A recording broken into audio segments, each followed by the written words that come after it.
আসসালামু আলাইকুম। শুরু করতে যাচ্ছি আমি পদ্মজা উপন্যাসের ৯০তম পর্ব। প্রচণ্ড গরম পড়েছে। প্রেমা ঘেমে একাকার, তৃষ্ণায় তার গলা শুকিয়ে চৌচির। ইচ্ছে করলে হাত বাড়িয়ে নদীর পানি দিয়ে গলা ভেজাতে পারে, কিন্তু তার ইচ্ছে করছে না। বুকের ভেতরটা শুকিয়ে কাঠ হয়ে গেছে। ৭ মাস পূর্বেই শুকিয়ে কাঠ হয়ে যাওয়ার ভগ্ন হৃদয় নিয়ে দিব্যি বেঁচে আছে। মাঝে মাঝে সে নিজেকে প্রশ্ন করে, কেন সে বেঁচে আছে। তুষার তার হাতের সিগারেটটি নদীতে ফেলল, তারপর সামনে তাকালো। কালো বোরখা পরে বসে আছে প্রেমা, তার মাথার উপর বাঁশের ছাউনি। সে চোখ ছোট ছোট করে উদাসীন হয়ে তাকিয়ে আছে দূরে, বহু দূরে। তুষার ৪ মাস ধরে প্রেমাকে দেখছে। মেয়েটা সবসময় উদাসীন থাকে। তুষার তার কপালের ঘাম মুছল। গরম ভালোই পড়েছে। সে তার ব্যাগ থেকে পানির বোতল বের করে গলা ভেজালো। তারপর প্রেমাকে ডাকলো, এই মেয়ে, পানি খাও, গরম পড়েছে খুব। প্রেমা তাকালো না। তুষার তার এক ভ্রু উঁচিয়ে ডাকলো, এই যে খুকি। প্রেমা ঘাড় ঘুরিয়ে ছোঁ মেরে বোতল নিল, তারপর আবার আগের মতো ঘুরে বসলো। প্রেমার ব্যবহারে তুষার বেকুব বনে যায়, তার মাথা চড়ে যায়। এইটুকু মেয়ে বেয়াদবি করলো কিভাবে। তুষার দূরে গিয়ে বসলো, কিন্তু তার রাগ বেশিক্ষণ রইল না। দোষটা তো তারই। বয়সের পার্থক্যটা বেশি হওয়াতে প্রেমাকে তার বউ মনে হয় না, তাই গত ৪ মাসের দাম্পত্য জীবনে একবারও সে প্রেমার হাত ধরেনি। কখনো ভাবেও নি তার একটা বউ আছে। শুধু দুজন এক বাড়িতে থেকেছে, এই যা। এই যুগে এরকম ১৪-১৫ বছর বয়সের পার্থক্য স্বামী স্ত্রী অহরহ দেখা যায়। তবুও কেন যেন তুষার প্রেমাকে ছোট স্কুল পড়ুয়া একটা মেয়ে ছাড়া আর কিছু ভাবতে পারে না। সে প্রেমার সাথে সবসময় দূরত্ব রেখেছে। মানসিকভাবে ভেঙে পড়া মেয়েটাকে সময় দেয়নি। এতবার কাঁদতে দেখেও আদর করে কখনো কান্না থামায়নি। সব কিছু স্বাভাবিকভাবে নিয়েছে। তুষার যে রসকসনীয় খোট্টা একটা মানুষ প্রেমা বুঝে নিয়েছে। তুষারও বুঝতে পেরেছে, তাকে বুঝিয়েছে তার মা। গত শুক্রবার জুম্মার পর তুষারের মা আয়তন বিবি তুষারের সাথে ব্যক্তিগতভাবে কথা বলেন, বুঝান বউকে বউয়ের মতো দেখতে। বিয়ে যখন হয়েছে, প্রেমাই তুষারের জীবনের নিখুঁত স্ত্রী। প্রেমা নিঃসঙ্গতার কামড়ে খিটখিটে হয়ে যাচ্ছে। এক বোন কবরের, অন্য বোন জেলে। যে স্বামী হয়েছে সেও দূরত্ব বজায় রেখে চলে। এভাবে মেয়েটা কিভাবে স্বাভাবিক জীবনযাপন করবে। মায়ের কথা শোনার পর তুষার কাজকর্ম রেখে অনেক ভেবেছে। উপলব্ধি করলো পদ্মজার মুখে প্রেমার যে বর্ণনা শুনেছিল, যে প্রাণোচ্ছল লজ্জাবতী মেয়েটা কথা সে শুনেছিল, সে মেয়েটা আর আগের মতো নেই। তুষারের বিবেক জাগ্রত হয়, সিদ্ধান্ত নেয় প্রেমাকে সময় দিবে, সম্পর্কটাকে সুযোগ দিবে, সহজ করবে। তাৎক্ষণিক সে প্রেমাকে জানালো তারা অলন্দপুরে ঘুরতে যাবে। তুষারের সিদ্ধান্ত শুনে প্রেমা কোনো প্রতিক্রিয়া দেখায়নি। গত ২ দিন তুষার ইনিয়ে বিনিয়ে কথা বলার চেষ্টা করেছে, তাও সব কথা পড়া নিয়ে। এত ছোট মেয়ের সাথে কি বন্ধুত্ব হয়। তুষার কথা বলে সম্পর্ক সহজ করতে গিয়ে আরো কঠিন করে তুলেছে। সে কিছুতেই প্রেমার সাথে সহজ হতে পারছে না। তারপর আজই দুজন গ্রামের উদ্দেশ্যে বের হলো। পথে কেউ কোনো কথা বলেনি। অলন্দপুরে চলে এসেছে তারা। নৌকা ধীরগতিতে আটপাড়ার দিকে এগোচ্ছে। তুষার আর চোখে প্রেমাকে দেখলো। প্রেমা ঝিম ধরে বসে আছে। তুষার খ্যাক করে গলা পরিষ্কার করে ডাকলো, প্রেমা। প্রেমা ঘাড় ঘুরিয়ে তাকালো। সে অবাক হয়েছে। স্বামী নামক কঠিন পাথরটি তাকে সবসময় খুকি বলে অথবা এই মেয়ে ডাকে। হুট করে প্রেমা ডাকটা শুনে অবাক হয়েছে, আবার ভালোও লাগলো। তুষার গাম্ভীর্যতা ভেঙে প্রেমার দিকে এগিয়ে আসে। প্রেমার সামনে এসে বসলো। মাঝি বাউল গান গাইছে, গাইতে গাইতে বৈঠা বাইছে। তুষারকে এরকম মুখোমুখি বসতে দেখে প্রেমা উৎসুক হয়ে ওঠে। তুষার বসেছে তো ঠিকই, কিন্তু কি বলবে খুঁজে পাচ্ছে না। আরো ২-৩ বার খ্যাক করে কাশলো, তারপর বলল, আমাদের সম্পর্কটা আসলে কি। এই কেমন প্রশ্ন। প্রেমা ভ্রুকুটি করলো। তুষার নিজের প্রশ্নে নিজে হতভম্ব হয়ে যায়। হয় সে কঠিন কঠিন কথা বলে, নয়তো কি বলে নিজেও বুঝে না। প্রেমাও বুঝে না। তুষার 2 দিনের চেষ্টায় বুঝে গিয়েছে মেয়ে মানুষ পটানোর চেয়ে আসামি ধরা সোজা। প্রেমার সাথে তার জমছেই না। আসলে কি পটাতে পারছে না, নাকি কিভাবে পটাতে হয় সেটাই তুষার জানে না। প্রেমা চোখ ফিরিয়ে নিল। তুষার হাবভাব সে বুঝে না, বোঝার ইচ্ছেও নেই। ম্যাট্রিক পরীক্ষাটা দেওয়া হয়নি, আরও 1 বছর পড়তে হবে। জীবনটা এলোমেলো হয়ে গেছে।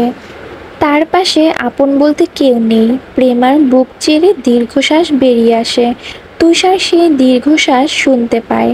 সে প্রেমাকে দিকে তাকালো। এইটুকু মেয়ের দীর্ঘশ্বাস এত ভারী। তুষার নরম কণ্ঠে বলার চেষ্টা করলো, তুমি কি আমার উপর বিরক্ত?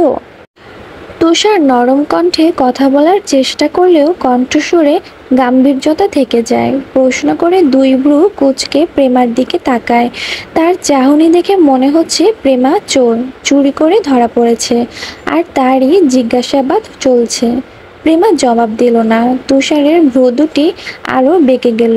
সে কাটকাট সুরে বলল, প্রশ্ন করছি তো, উত্তর কোথায়? প্রেমা অন্যদিকে চোখ রেখে নির্লিপ্ত কণ্ঠে বলল, না, বিরক্ত না। তাহলে আমার সাথে কথা বলো না কেন? প্রেমা নির্বিকার চোখে তাকালো, বলল, আপনিও তো বলেন না। তুষার থতমত খেয়ে যায়। প্রথম প্রথম প্রেমা তুষারের সাথে কথা বলার চেষ্টা করেছে। তখন তুষারই হ্যাঁ এর বেশি কিছু বলেনি। তাই কখনো দীর্ঘ আলাপ হয়নি। প্রেমার কথা তুষার বিব্রত বোধ করলেও নিজেকে গুটিয়ে নিল না। সে কখনো হারেনি, সবসময় জয়ী হয়েছে। এবারের চ্যালেঞ্জটা মেয়েলি ব্যাপার। যাই হোক, সে হারবে না। হ্যাঁ, কিছুই তো হারবে না। তুষার মাছি তাড়ানোর মতো হাত নাড়িয়ে বলল, পেছনের কথা বাদ, এখন থেকে দুজনই কথা বলবো, ঠিক আছে? প্রেমা হ্যাঁ সূচক মাথা নাড়ালো। তুষার বলল, বেশি গরম লাগছে। লাগছে। তুষার দূরে চোখ রেখে বলল, আর কিছুক্ষণ, এসেই পড়েছি। আচমকা কালো মেঘে ছেয়ে যায় আকাশ। দক্ষিণা বাতাস ধেয়ে আসে। দস্যি বাতাসে প্রেমার ওড়না একাংশ ছাউনির বাইরে চলে যায়। তুষার ধরল। প্রেমা তার অবাধ্য ওড়নাকে সুন্দর করে গায়ে পেঁচিয়ে নিল। 3-4 দিন ধরে হুটহাট বাতাস বইছে, সেই সাথে ভ্যাপসা গরম তো রয়েছেই। তুষার চোখ ছোট ছোট করে চারপাশে দেখছে। নদীর 2 পাড়ে 2 গ্রাম, বামে হিন্দুপাড়া, ডানে আটপাড়া। আটপাড়ার সব মানুষ মুসলমান। তুষার বলল, হিন্দুপাড়ায় কখনো গিয়েছ? হ্যাঁ, অনেকবার। তুষার প্রেমার মুখের দিকে তাকালো, বলল, আমাদের বিয়েটা কি করে হলো জানো? জানি। কি জানো? প্রেমা নির্বিকার সুরে বলল, হানি খালামণি কাছে আপনার আম্মা প্রস্তাব নিয়ে যান। তারপর কিছু বুঝে ওঠার আগেই পরদিনই আমার বিয়ে হয়ে যায়। তুষার গুরুতর ভঙ্গিতে প্রশ্ন করল, অচেনা একজনকে এক কথায় বিয়ে করে নিলে কেন? তোমার অনুমতি নেওয়া হয়নি? তুষার এসব কেন জিজ্ঞাসা করছে প্রেমা জানে না। জানতে ইচ্ছে হলেও সে প্রশ্ন করবে না। প্রেমা উদাস গলায় বলল, তখন আমার অভিভাবক আমার নানু আর খালামণি ছিল। আমার ভাবার বা বলার কিছু ছিল না। খালামণি যা চেয়েছেন তাই হয়েছে। তুমি এই বিয়েতে সুখী হতে পারোনি, তাই না? তুষারের সহজ সরল প্রশ্ন। প্রেমা তুষারের চোখের দিকে সরাসরি তাকালো। মানুষটা হঠাৎ করে তার সুখ নিয়ে ভাবছে কেন? সে চোখ নামিয়ে ফেলল, কিছু বলল না। তুষার মিনিট 2 সময় পার করে বলল, আমাদের বিয়ে হোক তোমার বড় আপা চেয়েছিলেন। প্রেমা চকিতে তাকালো। তার চোখ দুটি হঠাৎ করেই জীবন্ত হয়ে ওঠে। তুষার পরিষ্কার দেখতে পাচ্ছে প্রেমার মুখটা কেমন সতেজ হয়ে উঠেছে। প্রেমা বলল, আপা চেয়েছিল? তুষার বলল, তোমার আপা মানসিকভাবে বিপর্যস্ত থাকলেও তিনি তোমাকে নিয়ে চিন্তিত ছিলেন। তখন আমার আম্মা আমার বিয়ে নিয়ে উঠে পড়ে লেগেছিল। বারবার টেলিফোন করতেন বিয়ের জন্য, চাপাচাপি করতেন। আমি বিয়েতে আগ্রহী ছিলাম না। আমার বেড়ে ওঠা অন্য 10 জনের মতো ছিল না। বাবা ছাড়া শহরে বেড়ে ওঠা ছেলেমেয়েগুলোর জানে জীবন কতটা নিষ্ঠুর হতে পারে। তোমার আপা কম কথা বলতেন। কথা বলতে বলতে হুট করে থেমে যেতেন। তার মাঝে আম্মাও কল করতেন অনবরত। তাই একবার আম্মার সাথে চেঁচামেচি করছিলাম, কিছু কথা তোমার আপার কানে যায়। সেদিন রাত্রেবেলা হাওলাদার বাড়ির সম্পর্কে বলতে বলতে তোমার আপা থেমে যান। বাকি কথা কিছুতেই বলছিলেন না। যখন জোর করছিলাম বলার জন্য, আমাকে অনুরোধ করেন আম্মাকে নিয়ে তোমাকে একবার যেন দেখতে যাই, আর আম্মার পছন্দ হলে যেন বিয়ে করি। ততক্ষণে তোমার সম্পর্কে অনেক কিছুই শুনেছি। আমার বিয়ে করাও জরুরি, নয়তো আম্মা খাওয়া দাওয়া ছেড়ে দিবেন। অন্যদিকে তোমার আপা নিজ ইচ্ছা কিছু না বললেও কিছু জানাও সম্ভব নয়, তাই কথা দেই তোমাকে দেখতে যাব। তোমার আপা হাসি মুখে বাকিটুকু বলেন। তিনি যেন নিশ্চিত ছিলেন আম্মা তোমাকে দেখলে পছন্দ করবে। ঠিক তাই হলো। খোঁজ নিয়ে জানতে পারি তুমি আর তোমার পরিবার হানি খালামণি বাসায় আসছো। আম্মাকেও জানাই, একটা মেয়ে আছে, দেখে আসো পছন্দ হয় নাকি। আম্মা তো খুব খুশি। তোমাকে দেখার পর রাত্রে ঘুমাননি, সারা রাত তোমার সৌন্দর্যের প্রশংসা করেছেন। বাকিটুকু তো তুমি জানো। আমাকে বিয়ে করাটা অনুগ্রহ ছিল? প্রেমার কণ্ঠটা কেমন যেন শোনায়। তুষার কৈফিয়ত দেওয়ার মতো বলল, মোটেও না। আম্মার পছন্দ না হলে বিয়ে তো হতো না। তোমার আপাও কিন্তু আমার উপর চাপিয়ে দেননি। বলেছেন একবার যেন দেখি, পছন্দ হওয়ার পর বিয়ে। আর আমার আম্মার তোমাকে পছন্দ হয়েছে, বরং তোমার সাথে আমাকে মানায় না। কেন মানায় না? প্রেমা নিজের অজান্তে প্রশ্ন করল। তুষার বলল, আমার বয়স বেশি। প্রেমা আর কথা বাড়ালো না। তার ভালো লাগছে, হুট করেই ভীষণ ভালো লাগছে। এমনকি কাঠখোট্টা তুষারকেও এখন ভালো লাগছে। সে মৃদু হাসল। তুষার প্রেমার হাসি খেয়াল করে বলল, হাসছো যে? প্রেমার ঠোঁটে হাসি নিয়ে বলল, আপনার গোঁফ জমিদারদের মতো বড় বড়। প্রেমার কথা শুনে তুষারও হাসল। পদ্মজা নামটাতে জাদু আছে। তার কথা উঠাতেই প্রেমা হেসেছে, জীবন্ত হয়ে উঠেছে। তুষার বলল, তোমার নানু বাড়িতে এখন কে কে আছে? নানু আর হিমেল মামা। নানুর কিডনিতে কি না হয়েছিল, অপারেশন হয়েছে শুনেছি। শহরে মেয়ের কাছে থাকতেন, গ্রামে আসতে গেলেন কেন? প্রেমা অবাক হওয়ার ভান ধরে বলল, আমি কি এখানে থাকি যে জানবো? প্রেমা থামল, তারপর আবার বলল, গত বছর আপা যখন আসছিল গ্রামে, তখন নানু আর মামা খালামণি কাছে ছিল। নানু অপারেশনের তখন হয়েছে, অনেকদিন কেটে গেছে। এখন নানু সুস্থ, গ্রামে সমস্যা হবে না। তোমার নানাকে দেখার ইচ্ছে ছিল, দেখতে পারিনি, আক্ষেপের সুরে বলল তুষার। প্রেমা বলল, নানা তো 2 বছর আগেই চলে গিয়েছেন, দেখবেন কি করে? তুষার ছাউনির বাইরে আঙ্গুল ইশারা করে বলল, তোমাদের বাড়ির ঘাট না? প্রেমা বাইরে তাকালো, বলল, হ্যাঁ। এত জলদি চলে এসেছি? তুষার কাপড়ের ব্যাগ হাতে নিয়ে বলল, কথা বলতে বলতে সময় কেটে গেছে। নৌকা মোড়ল বাড়ির ঘাটে এসে থামলো। তুষার মাঝিকে টাকা দিয়ে প্রেমাকে হাত ধরে নামায়। প্রেমার হাত ধরার সময় তুষারের মনে হলো এত কোমল হাত সে কখনো ধরেনি। তাৎক্ষণিক তার বুকের ভেতর কি যেন হয়। প্রেমা উঠানে পা রাখতে বাসন্তীর সাথে দেখা হয়। বাসন্তী প্রেমাকে দেখে চমকে যান, হাউমাউ করে কেঁদে ওঠেন। প্রেমাকে শক্ত করে জড়িয়ে ধরেন। বাসন্তীর কান্না শুনে রুম্পা আর প্রান্ত ঘর থেকে বেরিয়ে আসে। রুম্পা বারান্দার গ্রিল ধরে দাঁড়িয়ে রইল। প্রান্ত বাইরে ছুটে আসে।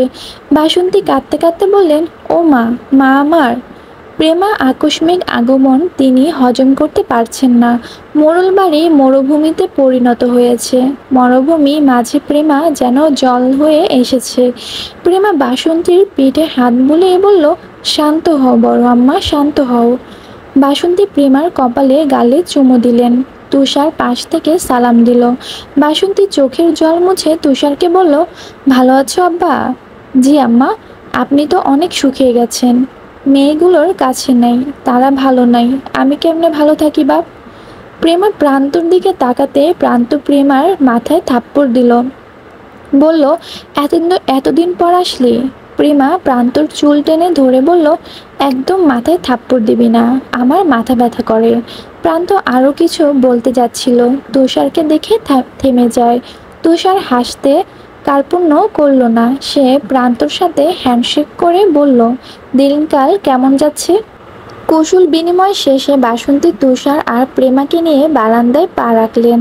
দেখা হয় রুম্পার সাথে। রুম্পার পেট উঁচু হয়েছে, তার গর্ভাবস্থায় 7 মাস চলছে। সে এই বাড়িতেই থাকে। হাওলাদার বাড়িতে এখন আর কেউ থাকে না। 7 মাসে অনেক কিছু পাল্টে গেছে। আমিনা আলোকে নিয়ে বাপের বাড়ি চলে গিয়েছে। বৃদ্ধা নূরজাহান মারা গিয়েছেন। বিদেশ থেকে লাবণ্য ও জাফর তাদের স্বামী স্ত্রী নিয়ে দেশে এসেছিল। 2 সপ্তাহ থেকে আবার ফিরে গিয়েছে। গ্রামবাসী এখন হাওলাদার বাড়িতে যেতে ভয় পায়। সেখানে নাকি আত্মারা ঘুরঘুর করে। প্রেমা রুম্পাকে 2 হাতে জড়িয়ে ধরল। কৌশল বিনিময় শেষ করে রুম্পার তুষারকে প্রশ্ন করলো, উনি ভালো আছে? জেলে খাওয়া দাওয়া দেয়? মারে কেউ? রুম্পার কণ্ঠে বেকুলতা। তুষার রুম্পাকে আশ্বস্ত করে বলল, আলমগীর সাহেব ভালো আছেন, সুস্থ আছেন, খাবার দেওয়া হয়, কেউ মারধর করে না, আপনি চিন্তা করবেন না। রুম্পা হাসল। আলমগীর সুস্থ আছে এই খবরটাই রুম্পাকে বেঁচে থাকার শক্তি। 7 মাস পূর্বে রবিবার দুপুরে মমিন নামে একজন ব্যক্তি মজিদের সাথে দেখা করতে গিয়ে দেখে ফরিনার কবরের পাশে এক মেয়ে শুয়ে আছে। তার পরনে সাদা শাড়ি রক্তের রাঙ্গা, আর কবরের উপর একটা মাথা। মজিদ হাওলাদার মমিনকে নতুন দারোয়ান হিসেবে নিযুক্ত করতে চেয়েছিলেন, তাই ডেকে পাঠিয়েছেন। মমিন এই দৃশ্য দেখে ভয় পেয়ে যায়, যান নিয়ে দৌড়ে পালায়। তারপর ঘণ্টাখানেকের মধ্যে হাওলাদার বাড়ির গণহত্যা ঘটনা পুরো অলন্দপুরে ছড়িয়ে পড়ে। দলে দলে লোক জড়ো হয়। পদ্মজা এত মানুষকে দেখেও নীরব থাকে। তার রূপ হয় রূপকথা, অতৃপ্ত অশরীরীর মতো। কেউ কেউ পাথর ছুঁড়ে মারল, ডাকলো কুহকিনী, ডাইনি, রাক্ষসী। থানা থেকে পুলিশ আসে, পদ্মজাকে শহরে নিয়ে যায়। নৃশংস এই খুনের কথা ছড়িয়ে পড়ে চারিদিকে। টেলিভিশন, রেডিও, সব জায়গায় এক কথা। অলন্দপুরের ছোট গ্রাম আটপাড়া হাওলাদার বাড়ির বধূ উম্মে পদ্মজা চলচ্চিত্র অভিনেতা লিখন শাহ সাথে পরকীয়া লিপ্ত হয়ে খুন করেছে স্বামী, শ্বশুর, ভাসুর ও চাচা শ্বশুরকে। সাথে আরেকটি মেয়ের লাশ পাওয়া গেছে। তাকে খুন করার কারণ এখনও শনাক্ত করা যায়নি। একদিনের ব্যবধানে পুরো দেশে তোলপাড় শুরু হয়ে যায়। নৃশংস খুনের বর্ণনা শুনে কেউ কেউ রাতে ঘুমাতে পারেনি। গ্রামবাসী তাদের প্রিয় ও মহান মাতাব্বরের মৃত্যুতে ভেঙে পড়ে। তারা সমস্বরে চিৎকার করে জানায় তারা পদ্মজার ফাঁসি চায়।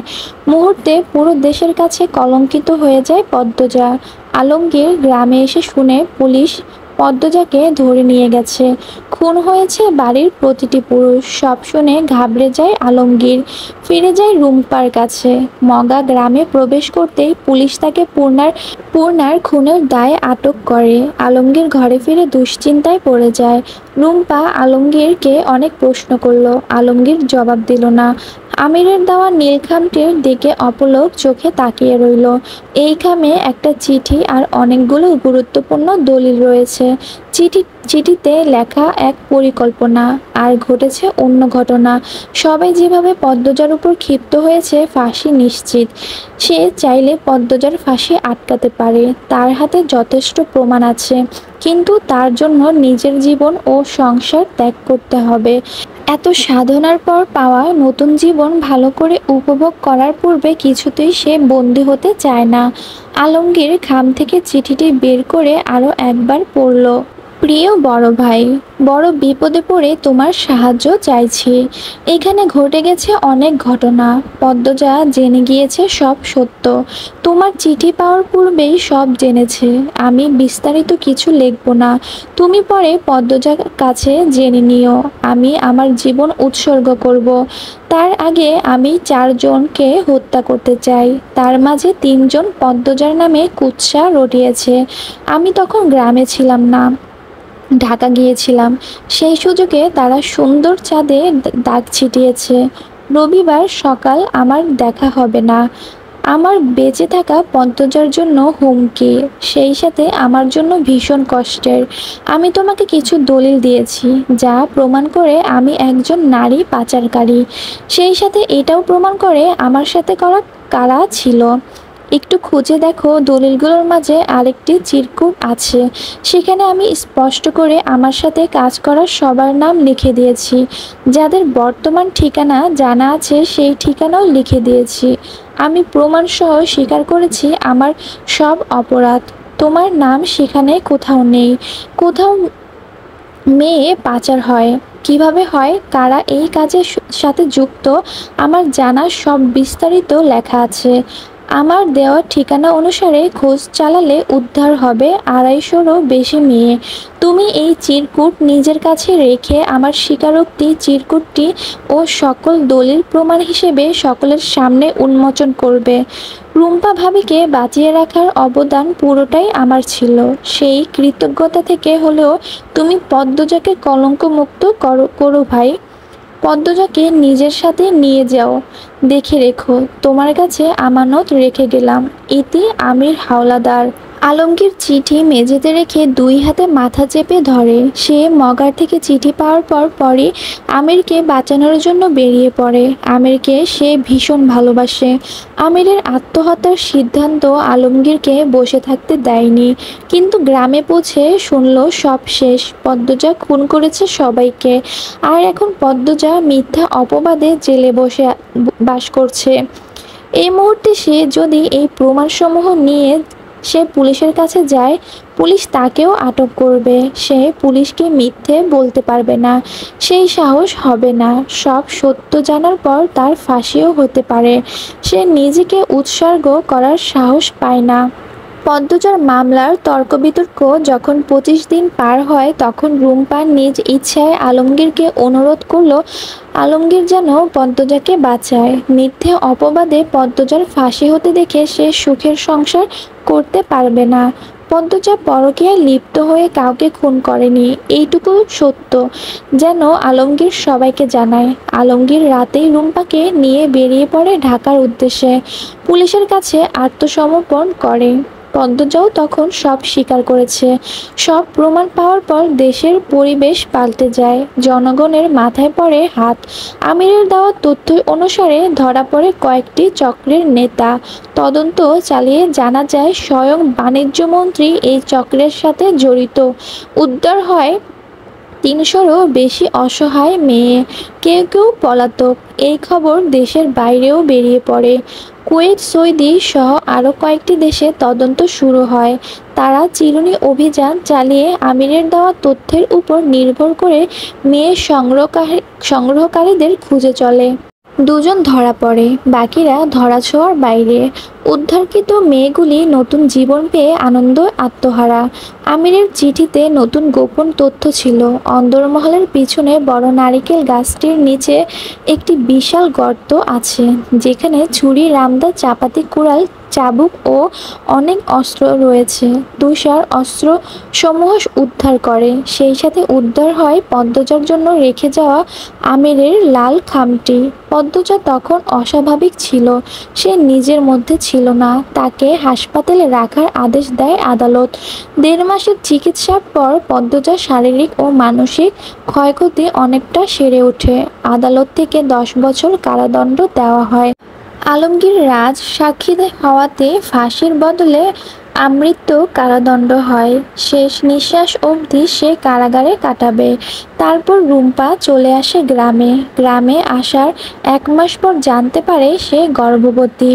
তার শূন্য জীবনে আশার আলো হয়ে আসে সন্তান আগমনের সংবাদ।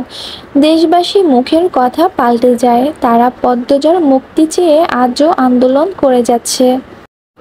পরদিন সকাল 7টা। তুষার খাওয়া দাওয়া করে মাত্র উঠেছে। তখন 2-3টে কুকুরের চিৎকার ভেসে আসে। তুষার দ্রুত বারান্দা থেকে নেমে লাহারি ঘরের দিকে তাকালো। সকালের মিষ্টি বাতাসে ভীষণ এক দৃশ্য চোখে পড়ে। অপরিচ্ছন্ন মৃদুল কুকুরগুলোর সাথে কী নিয়ে যেন তর্ক করছে, মাঝে মধ্যে মাটি ছুঁড়ে মারছে। তুষার দ্রুত পায়ে মৃদুলের দিকে এগিয়ে যায়। তুষারের পিছন পিছন বাসন্তী ও প্রেমাও গেল। গতকাল রাতে তুষার মৃদুলকে দেখতে এসেছিল। তখন মৃদুল পূর্ণার কবরের পাশে ঘুমাচ্ছিল। জুলেখা বানু ডাকতে নিষেধ করে না, তাই তুষার ডাকেনি। গোঁফদারির জন্য মৃদুলকে চেনা যাচ্ছে না। গায়ে মাটি লেগে আছে। প্যান্টের এক পা হাঁটু অবধি ছেঁড়া। তুষারকে দেখে মৃদুল 2 কদম পিছিয়ে গেল। লাহারি ঘর থেকে জুলেখা বানু বেরিয়ে আসেন। তিনি ভীষণ শুকিয়েছেন, চোখে মুখে আগের সৌন্দর্যটুকু নেই। একমাত্র ছেলেকে রেখে তিনি নিজের বাড়িতে ঘুমাতে পারেন না। মৃদুল মোড়ল বাড়ি ছেড়ে এক পাও নড়ে না। সে তার সুস্থ জীবন পূর্ণার সাথে কবর দিয়েছে। মাস 3 আগে মৃদুলকে জোর করে বেঁধে শহরের ডাক্তারের কাছে নেওয়া হয়েছিল। ডাক্তারের পরামর্শে তাকে পাগলগারদে রেখে আসা হয়। 3-4 দিন পার হতে খবর আসে দারোয়ান ও 2জন নার্সকে আহত করে মৃদুল পালিয়েছে। জুলেখা বানু এই খবর শুনে অজ্ঞান হয়ে যান। মৃদুলের জ্ঞান সুস্থ নয়। সে কি করে গ্রামে ফিরবে? দীর্ঘ 15 দিন পর মৃদুলকে এক গ্রামে পাওয়া যায়। জুলেখা বানু কেঁদে কেটে অস্থির হয়ে পড়েন। মৃদুল পাগল থাকুক, তাও চোখের সামনে থাকুক, সেটাই তিনি চান। তাই মৃদুলকে বাড়ি নিয়ে যান না। কিন্তু মৃদুল পূর্ণাকে ছাড়া কিছুতেই খাবে না। তাই বাধ্য হয়ে মৃদুলকে আবার মোড়ল বাড়িতে নিয়ে আসা হয়। মৃদুল সর্বক্ষণ পূর্ণার কবরের পাশে বসে থাকে। বিড়বিড় করে কিছু বলে। পূর্ণার কবরের চারপাশে গর্ত করে বাঁশ পুঁতেছে, তারপর টিনের ছাদ দিয়েছে যেন পূর্ণা বৃষ্টিতে না ভিজে। রাতে পূর্ণার জন্য কিনে আনা বেনারসিটি আঁকড়ে ধরে ঘুমায়। জুলেখা বানু জোর করে 2 বেলা খাইয়ে দেন। মাঝে মধ্যে নিজের বাড়িতে যান। নিজের বিলাসবহুল বাড়ি নিয়ে জুলেখা বানুর অহংকার ছিল। আর আজ ছেলের জন্য তাকে অন্যের বাড়িতে লাহারি ঘর থেকে থাকতে হচ্ছে। সন্তানের উপর যে কিছু নেই। গ্রামের বাচ্চারা মৃদুলকে লাল পাগল ডাকে। পাগল ডাকার কারণ মৃদুল ফর্সা সুন্দর, যদিও তার সৌন্দর্য টিকে নেই। গোলাপি ঠোঁট দুটি কালচে হয়েছে। তুষার মৃদুলকে আদরে সুরে ডাকলো, মৃদুল। মৃদুল এক নজর তুষারকে দেখলো, তারপর দূরে সরে গেল। তুষার জুলেখা বানুকে প্রশ্ন করলো, মৃদুল খেয়েছে? জুলেখা ভেজা কণ্ঠে বলল, না, খায় নাই। কাইল থাইক্কা খাইতেছে না। তুষার কপাল ঈষৎ কুঁচকে মৃদুলের দিকে তাকালো। জুলেখাকে আবার প্রশ্ন করলো, শুনেছিলাম ডাক্তারের কাছে নিয়েছিলেন। ওর অবস্থা কেমন? মাথা কতটুকু কাজ করে? জুলেখা বানুর চোখের কার্নিশে জল জমে। তিনি বললেন, বাচ্চারাও ওর থাইক্কা বেশি বুঝে। যতদিন যাইতেছে পাগলেমি বাড়তেছে। আমি আর ওর বাপে ছাড়া যে যেইটাই কয় ওইটাই বিশ্বাস করে। চাচা কোথায়? বাড়ির ঘর জমি জমা দেহন লাগে না? আর কেলা দেখব? কেউ আছে? জুলেখার কণ্ঠে অসহায়ত্ব স্পষ্ট। তুষার মৃদুলের পাশে গিয়ে বসল, বলল, আমাকে ভয় পাচ্ছ? মৃদুল আর চোখে তুষারকে দেখল, মাথা ঝাঁকিয়ে জানালো সে ভয় পাচ্ছে। হাওলাদার বাড়ির খুঁটিনাটি তদন্ত করতে তুষার যখন অলন্দপুরে এসেছিল, তখন মৃদুলের সাথে তার দেখা হয়। তখন মৃদুলের এত খারাপ অবস্থা ছিল না। তুষার বলল, আজ রাজহাঁস জবাই করব, তুমি আমাকে সাহায্য করবে? মৃদুল কিছু বলল না। তুমি আমাকে সাহায্য করবে? মৃদুল কিছু বলল না। তুষার বাসন্তীর দিকে তাকিয়ে বলল, আম্মা, রাজহাঁস আছে না? আছে আব্বা, বললেন বাসন্তী। তারপর তুষার মৃদুলকে বলল, রাজহাঁস আছে, অর্ধেক আমরা খাবো আর অর্ধেক পূর্ণাকে দেব। পূর্ণা রাজহাঁস খেতে পছন্দ করত, তাই না প্রেমা? কোনো কালেই পূর্ণা রাজহাঁস পছন্দ করতো না, তাও প্রেমা তুষারের সাথে তাল মিলালো। তুষার সাবধানে মৃদুলকে বলল, তুমি যদি আমাকে সাহায্য না করো আর আমার সাথে খেতে না বসো, আমি কিন্তু পূর্ণাকে কিছু দেব না। দেখিয়ে দেখিয়ে খাবো, তখন পূর্ণা কষ্ট পাবে। মৃদুল পূর্ণার কবরে হাত বুলিয়ে দিল। সে চিন্তা করছে কি করবে। অনেকক্ষণ চিন্তা করে সে রাজি হলো। সারাদিন তুষারের সাথে ভালো সময় কাটে। তুষার এমনভাবে কথা বলে যেন পূর্ণা সত্যি বেঁচে আছে। মৃদুল তুষারের সঙ্গে উপভোগ করে। এক ফাঁকে জুলেখাকে তুষার জানালো, মৃদুলকে ঢাকা নিয়ে গেলে ভালো হয়, আর একটু চেষ্টা করে দেখা যেত। জুলেখা তুষারের 2 হাত ধরে অনুরোধ করলো, মৃদুলের সুস্থতার জন্য তিনি সব রকম খরচ করতে প্রস্তুত, শুধু মৃদুলকে যেন তুষার সামলায়। তুষার জুলেখাকে আশ্বস্ত করলো। তারপর আটপাড়ায় ঘোরাঘুরি করে জানতে পারলো মগা জেল থেকে ছাড়া পেয়ে ইয়াকুব আলীর বাড়িতে কাজ নিয়েছে, আর ইয়াকুব আলী অলন্দপুরের মাতব্বর হয়েছেন। দিনের আলো কেটে রাত নামতেই মৃদুল পূর্ণার কবরের পাশে গিয়ে শুয়ে পড়ল। আর তুষার রাতের খাবার খেয়ে ঘরে আসে। প্রেমা মশারি টানাচ্ছিল। বাইরে বিরতিহীনভাবে ঝিঝি পোকা ডেকে চলেছে। তাদের ডাকাডাকিতে তুষারের কানে তালা লেগে যাচ্ছে। সে ঝিঝি পোকার ডাক পছন্দ করে না। অন্যদিকে প্রেমা ঝিঝি পোকার ডাক ভীষণ পছন্দ। সে মুগ্ধ হয়ে শোনে। তুষার দুই কানে আঙুল ঢুকিয়ে বিরক্ত নিয়ে বলল, পোকাগুলো কি সারা রাত ডাকাডাকি করবে? প্রেমা বলল, মাঝরাত অবধি ডাকবে।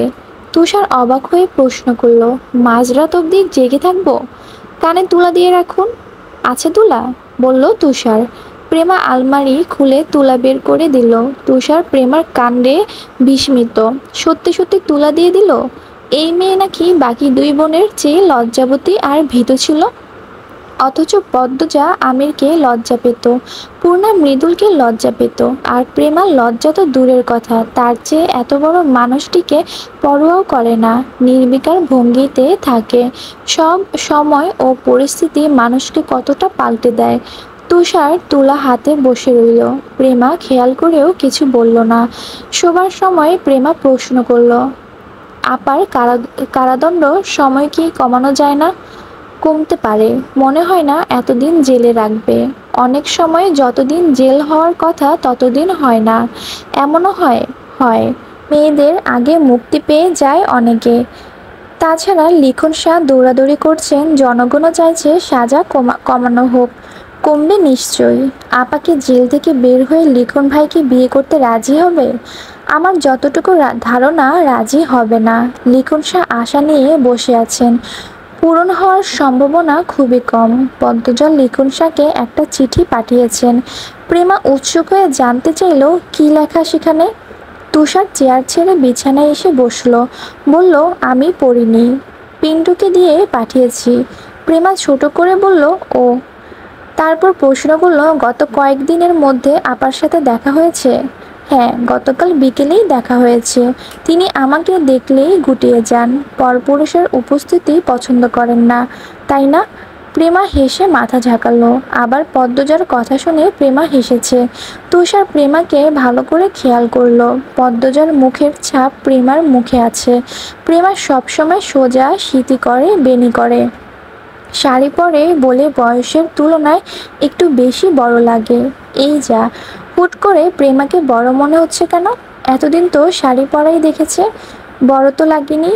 এ কোন কেরামতি? তুষার মুচকি হাসলো। প্রেমা তুষারকে তার দিকে তাকিয়ে হাসতে দেখে বলল, হাসছেন কেন? তুষার টান টান হয়ে শুয়ে পড়ল।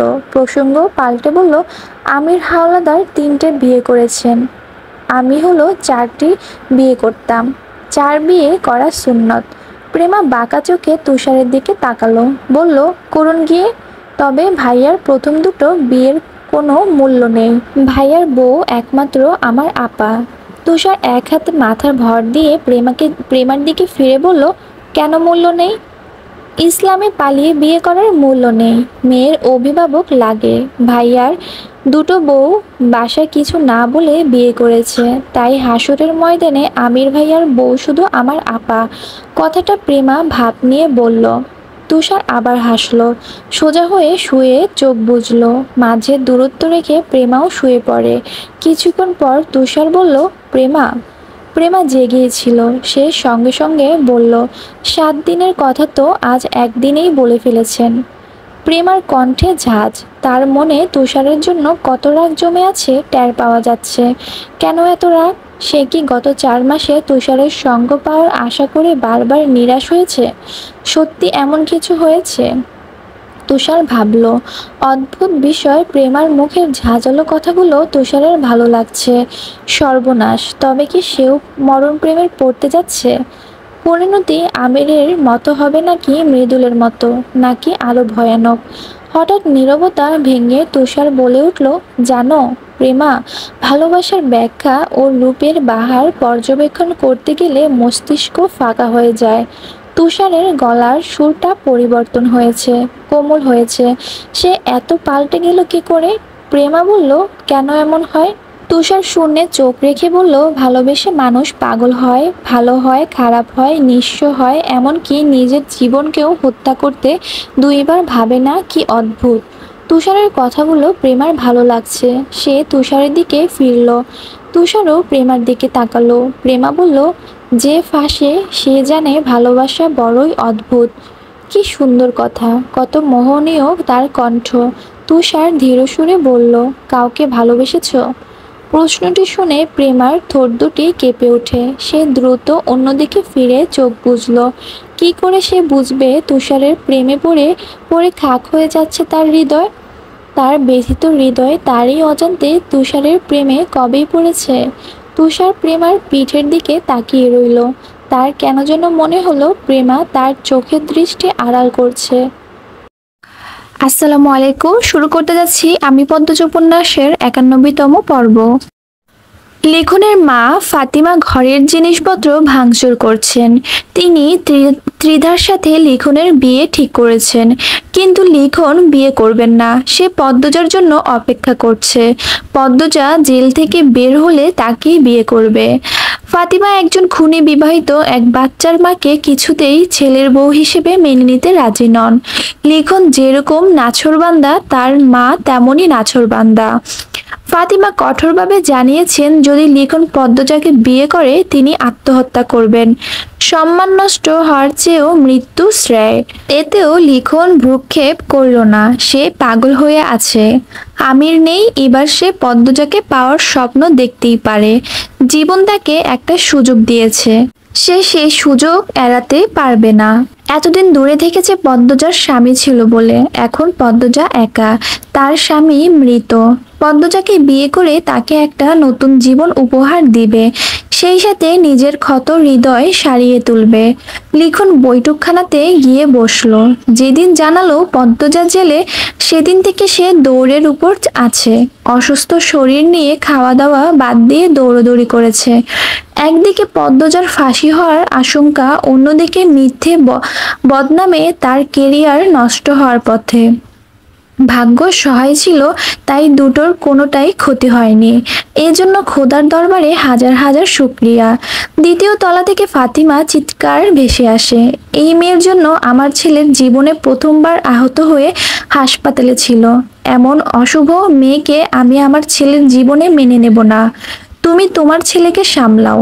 ফাতিমাকে তার স্বামী সামলানোর চেষ্টা করছেন, কিন্তু পারছেন না। দরজায় কলিং বেল বেজে ওঠে। আশেপাশে কেউ নেই। লিখন কয়েকবার তাদের বাসার কাজের মেয়েটিকে ডাকলো, তারও খোঁজ নেই। লিখন বিরক্তি নিয়ে দরজা খুলতে গেল। দরজার সামনে তার বাড়ির দারোয়ান দাঁড়িয়ে আছে, তার হাতে একটা খাম। লিখন প্রশ্ন করলো, কে দিয়েছে? দারোয়ান বলল, তুষার সাহেব পাঠিয়েছেন। লিখন খামটি হাতে নিয়ে বলল, আচ্ছা যাও। লিখন দরজা বন্ধ করে নিজের ঘরে চলে আসে। খামটি বিছানার উপর রেখে আয়নার সামনে গিয়ে দাঁড়ালো। নিজেকে দেখার সময় সে তার পাশে পদ্মজাকেও দেখতে পায়। তার জীবনে কিছুর অভাব নেই, শুধু একটাই অভাব, পদ্মজার অভাব। সে তার পরনের শার্ট খুলে গোসলখানায় গেল। গোসল করে কোমরে তোয়ালে পেঁচিয়ে তারপর খামটি হাতে নিল। খামের ভেতর চিঠি। লিখন আগ্রহ নিয়ে চিঠির ভাঁজ খুলল। সম্মানিত লিখন শাহ, আমার সালাম নিবেন। আশা করি ভালো আছেন। সর্বপ্রথম বলতে চাই, আপনার প্রতি আমার কৃতজ্ঞতার শেষ নেই। আমি আপনাকে এবং আপনার অনুভূতিকে সম্মান করি। বাধ্য হয়ে কারাগার থাকা অবস্থায় আপনাকে চিঠি লিখতে হলো। শুনেছি আপনি আমার জন্য অপেক্ষা করছেন। জেল থেকে মুক্তি পাওয়ার পর আপনি আমাকে বিয়ে করার স্বপ্ন দেখছেন, কিন্তু কিছু স্বপ্ন নিষিদ্ধ। আপনি এমন এক আশায় নিষ্পাপ একটি মনকে আঘাত করছেন, যে আশা পূরণ হওয়ার নয়। আপনার সাথে আমার বিয়ে হলে আগেই হতো। আমার মন প্রাণ একজনের প্রেমে পুড়ে ছাই হয়ে গিয়েছে। সেই ছাই কি করে আবার আপনি পুড়াবেন? মানুষ এক জীবনে সব কিছু পায় না। প্রতিটি মানুষের জীবনে কিছু না কিছু অভাব থাকে। এক দুটো অভাব নিয়ে বেঁচে থাকা খুব বেশি কঠিন নয়। যে আপনাকে ভালোবাসে তাকে আপনি ভালোবাসুন। যে আপনার জন্য মরতে প্রস্তুত তার জন্য বুকের এক টুকরা জায়গা দলিল করে দিন। ত্রিধা মেয়েটি ভীষণ ভালো, আমার সাথে দেখা করতে এসেছিল। সে আপনাকে খুব ভালোবাসে, তার ইচ্ছে ছিল ডাক্তার হওয়ার, অথচ সে মেডিকেলে পড়া ছেড়ে মিডিয়ার যোগ দিয়েছে। কতটা ভালোবাসা থাকলে মানুষ এরকম করে? আপনি নিজেও স্বীকার করতে বাধ্য, ত্রিধা আপনাকে ভালোবাসে। সে আপনার সান্নিধ্য পাওয়ার জন্য বেকুল। ত্রিধাই আপনাকে উজাড় করে ভালোবাসতে পারবে। আমাদের জুটি হওয়া সম্ভব নয়। এই স্বপ্নকে আর দূরে যেতে দিয়েন না। আমার সর্বত্র জুড়ে একটি নাম, আমি একটি মানুষের জন্যই আকুল। আমি হাজার চেষ্টা করেও আপনাকে এক টুকরো ভালোবাসা দিতে পারবো না। তখন ভালোবাসা অভিশাপে পরিণত হবে। চিন্তা করে দেখুন, আমাদের সত্যি বিয়ে হলে কেউ সুখী হবে না। না আপনি হবেন, না আমি হব, আর না আপনার পরিবার আর ত্রিধা সুখী হবে। আমি বলছি না আমার কথা ত্রিধার বিয়ে করতে ভালোবাসতে। ভালোবাসা জোর করে হয় না, তবে বিয়েতে আল্লাহ তাআলা নিজের রহমত ঢেলে দেন, ভালোবাসা ঢেলে দেন। জীবনকে একটা সুযোগ দিয়ে দেখুন। আমার আম্মা বলতেন, পৃথিবীতে মানুষ দায়িত্ব নিয়ে আসে, সেই দায়িত্ব শেষ হয়ে গেলে তারা মৃত্যুর কোলে ঢেলে পড়ে। হয়তো আমার কোনো দায়িত্ব বাকি, তাই এখনো বেঁচে আছি। যদি সত্যি 10 বছর পর পৃথিবীর বুকে মুক্ত হয়ে হাঁটার সুযোগ পাই, আমি আপনাকে আমার পাশে দেখতে চাই না। আমি আমার স্বামীর স্মৃতি আঁকড়ে ধরে বাঁচতে চাই। এই বাঁচার সুখ না থাকুক, স্বস্তি আছে। আমার শুভাকাঙ্ক্ষী হিসেবে সেই স্বস্তিটুকু কেড়ে নেবেন না। আপনি আমার জীবনের গল্পটির একটা পৃষ্ঠা মাত্র। আমি আমার শেষ জীবনটুকু নিজের মতো কাটাতে চাই। পাষাণের মতো কথা বলার জন্য আমি দুঃখিত। আপনার জীবন ভালোবাসায় পূর্ণ হয়ে উঠুক। পরিবারকে সময় দিন। ইতি পদ্মজা। লিখনের চোখ থেকে 2 ফোঁটা জল চিঠির উপর পড়ে। কি নিষ্ঠুর প্রতিটি শব্দ! লিখন চিঠিটি রেখে বারান্দায় এসে দাঁড়ায়। পর্দা সরিয়ে বাইরে তাকালো। ধুলো উড়িয়ে বাতাস ছুটছে। আজ রাতে ঝড় হতে পারে। তার বুকের ঝড় বইছে। নিজেকে পৃথিবীর উচ্ছিষ্ট মনে হচ্ছে। পদ্মজা তার জন্য চাঁদই রয়ে গেল, আর সে গরিব ব্রাহ্মণ। 2009 সাল। দেখতে দেখতে কেটে গেল 13টি বছর। পদ্মজার দরজা খুলে বারান্দায় দাঁড়ালো। সঙ্গে সঙ্গে পাহাড়ি কুয়াশা হাড় কাঁপানো শীত নিয়ে জড়িয়ে ধরে তাকে। পদ্মজা 2 হাতে চাদর টেনে ধরলো। যতদূর চোখ যায় কেবল সবুজের হাতছানি। চা বাগানে সারি সারি টিলা, আঁকাবাঁকা পাহাড়ি পথ আর ঘন সবুজ অরণ্য। আল্লাহ তাআলার সৃষ্টি কত সুন্দর! রঙহীন ধূসর কুয়াশাও চা বাগানের সৌন্দর্য আড়াল করতে পারল না। কুয়াশার জন্য যেন অন্যরকম সুন্দর লাগছে। এই অপরূপ সৌন্দর্য যে কাউকে আকৃষ্ট করতে সক্ষম। তবে বৃষ্টিস্নান পাহাড়ি সৌন্দর্য সবচেয়ে বেশি সুন্দর। পদ্মজা 2 পা তুলে বেতের চেয়ারে বসলো। তার মুখ শুষ্ক। আজ তার প্রাণের চেয়েও প্রিয়তমর মৃত্যুবার্ষিকী। প্রিয়তমা মারা গিয়েও যেন সর্বত্র বিছিয়ে রেখে গেছে ভালোবাসার ডালপালা। পদ্মজার সময়ে অসময়ে কারণে অকারণে বারবার সেসব ডালপালার বেড়াজালে আটকে পড়ে। নিজেকে বড় নিঃস্ব মনে হয়। পদ্মজা তার হাতের লাল খামটি থেকে 2টো চিঠি বের করলো। সে প্রতিদিন এই চিঠি দুটো পড়ে দিন শুরু করে। যতক্ষণ পরে মনে হয় যেন আমিরের সাথে কথা বলছে। তার একদম পাশ ঘেঁষে ফিসফিসিয়ে আমির বলছে, পদ্মবতী, ভালোবাসি। পদ্মজা চিঠি দুটিতে প্রথমে চুমু দিল, তারপর একটি চিঠির ভাঁজ খুলল। শুরুতে কোনো সম্বোধন নেই। অদ্ভুত একখানা চিঠি। চিঠিও বলা যায় না, 1 পৃষ্ঠার লেখা এক রাজা ও রানীর গল্প। পদ্মজা পড়া শুরু করলো। এক ছিল দুষ্টু রাজা। নারী আর টাকার প্রতি ছিল তার চরম আসক্তি। যে নারী একবার তার বিছানায় যেত, তার পরের দিন সে লাশ হয়ে নদীতে ভেসে যেত। রাজা এক নারীকে দ্বিতীয়বার ছুঁতে পছন্দ করত না, কিন্তু সমাজে ছিল রাজার বেশ নামডাক, সবার চোখের মণি। খুন করা ছিল তার নিত্যদিনের সঙ্গী। তার কালো হাতের ছোঁয়ায় বিসর্জন হয়েছে শত শত নারী। প্রতিটি বিসর্জন রাজার জন্য ছিল তৃপ্তিকর। নারী ব্যবসায় লাভবান হয়ে গড়ে তুলে প্রাসাদের পর প্রাসাদ। একদিন চাচাতো ভাইয়ের সাথে বাজি ধরে হেরে গেল রাজা। শর্ত মতে ভাইয়ের জন্য এক রাজকন্যাকে অপহরণ করতে যায়। সেদিন ছিল বৃষ্টি, সন্ধ্যার আগ মুহূর্ত। রাজকন্যা প্রাসাদে সেদিন কেউ ছিল না। রাজা এক কামরায় তৎ পেতে থাকে। রাজকন্যা আসলেই তাকে তার কালো হাতে অপবিত্র করে দিবে। কামরায় ছিল ঈষৎ আলো। অনেকক্ষণ অপেক্ষার পর সেই কাঙ্ক্ষিত মুহূর্ত আসে। রাজকন্যা পা পড়ে কামরায়। রাজকন্যাকে রাজা দেখে চমকে যায়, ভয় পেয়ে যায়, কাপা সুরে প্রশ্ন করে, কে আপনি? খালি বাড়িতে কেন ঢুকেছেন? সে কণ্ঠ যেন কোনো কণ্ঠ ছিল না, ধনুকের ছোড়া তীর ছিল। রাজার বুক ছিঁড়ে সেই তীর ঢুকে পড়ে। রিনঝিনে গলার রাজকন্যাকে দেখতে রাজা আগুন জ্বালায়। আগুনের হলুদ আলোয় রাজকন্যার অপরূপ মায়াবী সুন্দর মুখশ্রী দেখে রাজা মুগ্ধ হয়ে যায়। তার পা দুটো থমকে যায়। রাজকন্যা যেন এক গোলাপের বাগান, যার সুগন্ধি ছড়িয়ে পড়ে রাজার কালো অন্তরে। রাজা নেশাগ্রস্তের মতো উচ্চারণ করলো নিজের নাম। নাম শুনেও রাজকন্যা ভয় কমল না, পালিয়ে গেল অন্য কামরায়। রাজা কিছুতেই ভুলতে পারছিল না রাজকন্যার মুখ। তার চেনা পৃথিবী চুরমার হয়ে যায়। রাজকন্যার কামরায় সামনে দাঁড়িয়ে থাকে মুহূর্তের পর মুহূর্ত। সেই দিনই ঘটে গেল দুর্ঘটনা। রাজ্যবাসী শূন্য প্রাসাদে দুষ্ট রাজা ও মিষ্টি রাজকন্যাকে একসঙ্গে দেখে ফেলল। রাজকন্যার গায়ে লেগে গেল কলঙ্কের দাগ। কয়েকজন অমানুষ রাজকন্যাকে নোংরা ভাষায় হেনস্থা করলো। সেই দৃশ্য দেখে রাজার বুকের রক্তক্ষরণ শুরু হয়। সে নিজ প্রাসাদে ফিরে এক দণ্ড শান্তি পেল না। তার চাচাতো ভাইকে তাৎক্ষণিক আদেশ করলো, যারা রাজকন্যাকে তাদের মুখ দিয়ে অপমান করেছে তাদের যেন জিহ্বা ছিঁড়ে ফেলা হয়। যে হাত দিয়ে রাজকন্যাকে ছুঁয়েছে সে হাত যেন কেটে দেওয়া হয়। যে চোখ দিয়ে রাজকন্যাকে লোলুপ দৃষ্টিতে দেখেছে সে চোখ যেন উপড়ে ফেলা হয়। ভোররাতে দুষ্ট রাজা খবর পেল রাজকন্যার মাতা সেই অমানুষদের হত্যা করেছে।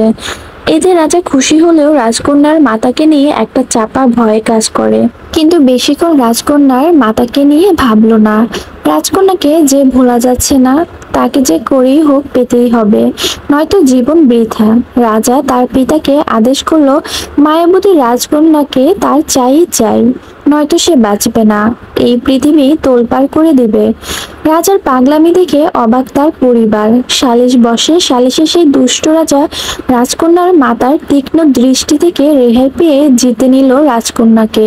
তিনি এক কথায় রাজকন্যাকে দিতে রাজি হলেন। আনন্দে রাজার বুকে উথাল ঢেউ শুরু হয়। কি অসহ্য সুখময় যন্ত্রণা! রাজা এর আগে এত খুশি হয়েছে নাকি জানা নাই। যত সময় তাদের বিয়ে হলো, রাজকন্যা রাজার রানী হলো। নাম তার পদ্মবতী। ফুলের মতো পবিত্র সে, সদ্যজাত শিশুর মতোই নিষ্পাপ। রাজা ভুলে গেল নারীর সঙ্গের কথা, ভুলে গেল তার রাজত্বের কথা। তার ধ্যান জ্ঞান সীমাবদ্ধ হয়ে গেল পদ্মবতীতে। পদ্মবতীর এক একটা কদম রাজার বুকের ঢেউ তোলে। পদ্মবতীর প্রতিটি নিঃশ্বাস থেকে যেন ফুল ঝরে পড়ে। পদ্মবতীর পায়ে চুমু দেওয়ার সময় রাজার চিৎকার করে বলতে ইচ্ছে হয়, পদ্মবতী আমার রানী, আমি কাটা বিছানো বাগানে শুয়ে থাকি, তুমি আমার বুকে হেঁটে বেড়াও। ধীরে ধীরে রাজা উপলব্ধি করতে পারলো তার পদ্মবতী পবিত্র, এতই পবিত্র যে সে কখনো অন্যায়ের সাথে আপোষ করবে না। এই পবিত্রতা রাজাকে আরো আকৃষ্ট করে ফেললো। সেই সাথে রাজা ভয় পেল তার কালো অন্তরের খবর যদি পদ্মবতী জেনে যায়, তখন কি হবে? কেলেঙ্কারি হয়ে যাবে। ধরে বেঁধে রাখা গেলেও পদ্মবতীর ভালোবাসা থেকে বঞ্চিত হয়ে যাবে। এই বিচ্ছেদ সহ্য করার ক্ষমতা তার হবে না, নির্ঘাত মরে যাবে।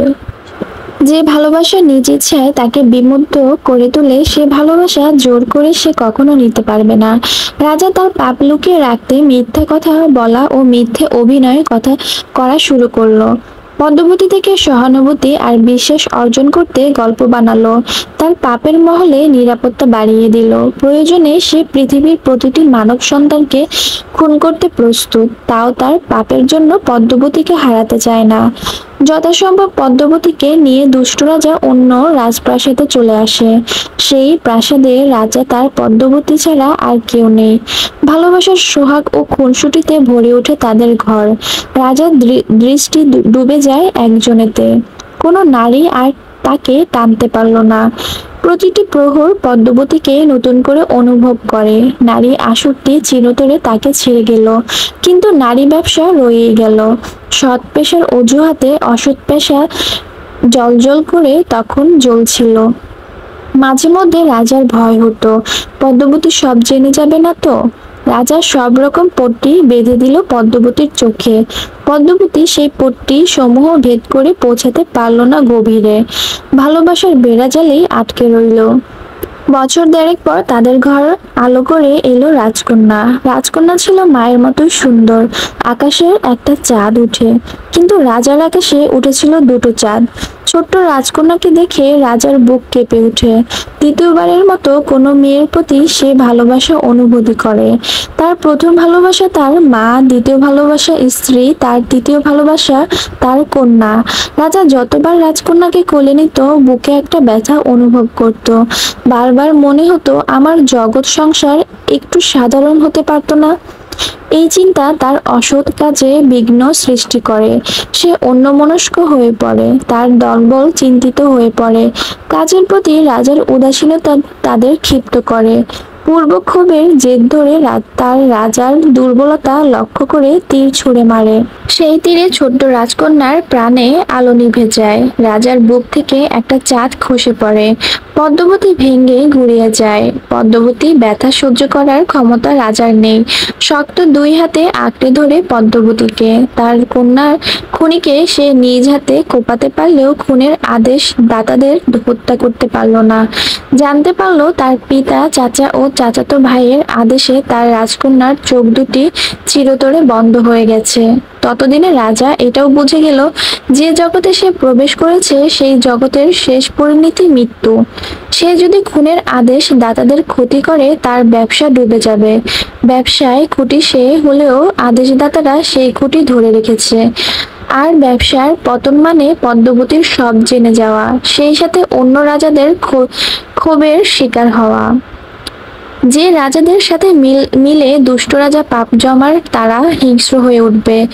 আর তারা দুষ্ট রাজার উপর ক্ষিপ্ত হলে ক্ষতি হবে পদ্মাবতীরও। এতজনকে রুখতে যাওয়ার ক্ষমতা দুষ্ট রাজার নেই। আবার মাথার উপর আছে শাসকের আদালত। একমাত্র রাজার মৃত্যু পারে তার কন্যার খুনিদের ধ্বংস করতে, কিন্তু রাজা নিজেকে উৎসর্গ করতে চায় না। পদ্মাবতীর সাথে সারা জীবন বাঁচতে চায়। তাই রাজা ধামাচাপা দিল রাজকন্যার ব্যথা। বাবা হিসেবে হেরে গেল, চুপসে গেল।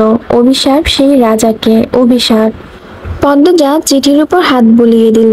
যখন সে প্রথমে এই বাস্তব রূপকথা পড়েছিল, সাদা অংশে শুকনো রক্ত লেগেছিল, তার প্রিয় স্বামীর রক্ত।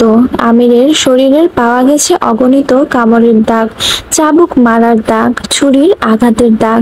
সে নিজেকে শেষ দিনগুলোতে অনেক আঘাত করেছে, নিজেকে রক্তাক্ত করে পাতাল ঘরে আর্তনাদ করেছে। পদ্মজা হাতের উল্টো পাশ দিয়ে চোখের জল মুছে দ্বিতীয় চিঠিটি হাতে নিল, ভাঁজ খুলল। প্রিয় চেয়েও প্রিয় পদ্মাবতী, আমার পাপের রাজ্যতে তোমার আগমন ভূমিকম্পের মতো ছিল।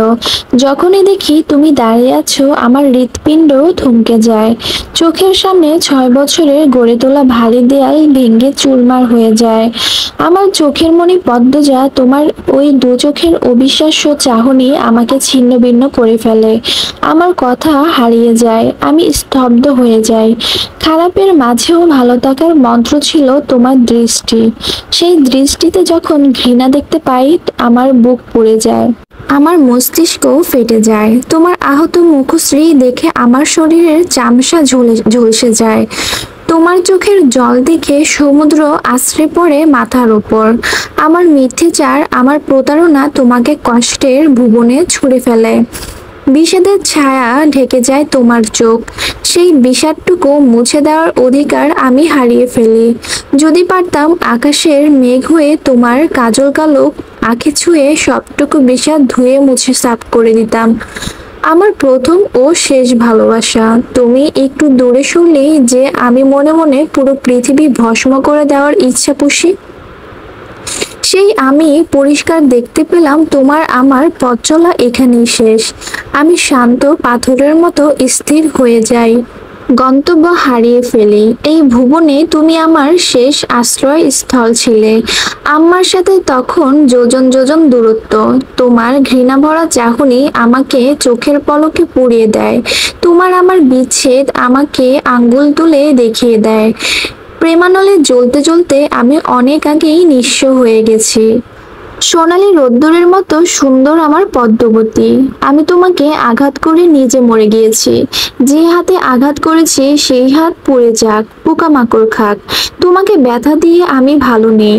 ছুরির আঘাতও আমার মনের ব্যথা চেয়ে বেশি হতে পারছে না। যদি পারতাম হয় তোমাকে ভালোবাসতাম, নয় শুধু হাওলাদার বংশের জন্ম নিতাম। দুটো একসাথে গ্রহণ করতাম না। এই দুই সত্তা মস্তিষ্কের দণ্ডে আমাকে পুড়িয়ে দিচ্ছে। আমি নিষ্ঠুর, তুমি মায়াবতী। আমি ধ্বংস, তুমি সৃষ্টি।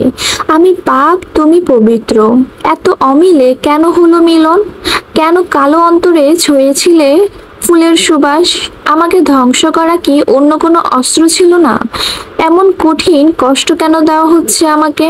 তোমার ব্যথায় আমি দগ্ধ হচ্ছি। তোমার কান্না, তোমার আর্তনাদ আমার মস্তিষ্কের প্রতিটি নিউরনকে কাঁপিয়ে তোলে। মনে হয় মাথার ভিতর পোকারা কিলবিল করছে। বিচ্ছেদের বিষাক্ত ছোবলে নীল হয়ে যাচ্ছি আমি। আমাকে বাঁচাও। শূন্য আকাশে গাঙচিল যেমন একা, আমিও তেমন একা। প্রতিটি মুহূর্ত আমাকে অনুশোচন দগ্ধ করে। একাকী নীরবে সহ্য করি। এটাই তো আমার প্রাপ্য। মেয়েগুলোকে বাঁচাতে চেয়েও বাঁচাতে পারিনি। বুকের উপর পাথর চেপে পাঠিয়ে দিয়েছি বহু দূরে। যখন তাদের জাহাজে তুলে দিয়েছি, আমার দিকে করুণ চোখে তাকিয়েছিল। ব্যথিত হৃদয়ে প্রথমবারের মতো অনুভব করি তারাও তো আমার মতো কষ্ট পাচ্ছে। কিন্তু তখন আমার আর সামর্থ্য ছিল না। আমার জীবনে বসন্তকাল তুমি। তোমার অসহ্য আলিঙ্গন আমার সহ্যের বাইরে ছিল। তোমার আর্তনাদ করে পালিয়ে যাওয়ার অনুরোধ করা আমার নিঃশ্বাস বন্ধ করে দেয়। সত্যি যদি পারতাম পালিয়ে যেতাম, কিন্তু তা আর সম্ভব নয়। আমার আকাশ সমান পাপ আমার পিছু ছাড়বে না। আজীবন দৌড়াতেই হবে। এক দণ্ড শান্তি মিলবে না। মেঘলা বরণ অঙ্গের সাম্রাজ্ঞী, তোমার ভালোবাসার সাম্রাজ্যে কাটিয়ে দিতে চেয়েছিলাম শত জনম। হলো না। তোমার চোখের খাদে পড়ে থাকতে চেয়েছিলাম আজীবন, তাও হলো না। সময় এসেছে আমার বিদায়ের। আমাদের পথ চলা এতটুকুই। আমি ছিলাম দুর্গের মতো কঠিন। সেই দুর্গ তুমি ভেঙে গুড়িয়ে দিয়েছো। ভালোবাসা আমার হাঁটু ভেঙে দিয়েছে। আমার আর উঠে দাঁড়ানোর সুযোগ নেই। শেষবারের মতো তোমাকে ছুঁয়ে যেতে চাই। আমার প্রেম তুমি, আমার ভালোবাসা তুমি। সত্যি বলছি, আমার জীবনে আসা প্রতিটি নারী আমাকে নয়, আমার হারাম টাকার প্রতি আকৃষ্ট হয়েছে। তাদের আমি কিনে নিয়েছি। শারমিন আর মেহুল দুজনকে বাড়ি উপহার দিয়ে তারপর আমাকে বিয়ে করতে হয়েছে। তাও আমি অপরাধী। আমি তাদের ঠকিয়েছি, প্রতারণা করিয়েছি, খুন করেছি। আমি অনুতপ্ত। বড্ড আফসোস হচ্ছে, বড্ড আক্ষেপ থেকে গেল। ওপারে আমি তোমাকে পাবো না। আমার মতো ঘৃণিত ব্যক্তি তোমার পাশে দাঁড়াতে পারবে না। আমার জায়গা হবে জাহান্নামের কোনো এক দুর্গন্ধময় জগতে। তোমাকে দেখার তৃষ্ণা, তোমাকে ছোঁয়ার আকাঙ্ক্ষা আমার মিটলো না। হয়তো সহস্র বছরেও মিটবে না। আমার হৃদয়ের রঙ্গহীন বাগানে রঙিন প্রজাপতি সাদা শাড়িকে তোমার সঙ্গী করে দেওয়ার সিদ্ধান্ত নেওয়ার জন্য দুঃখিত। তুমি মুক্ত হবে, পাখির মতো উড়বে। শুধু আমি থাকবো না পাশে। আফসোস। চিঠির শেষ প্রহরে এসে হাত কাঁপছে। চিৎকার করে কাঁদতে ইচ্ছে হচ্ছে।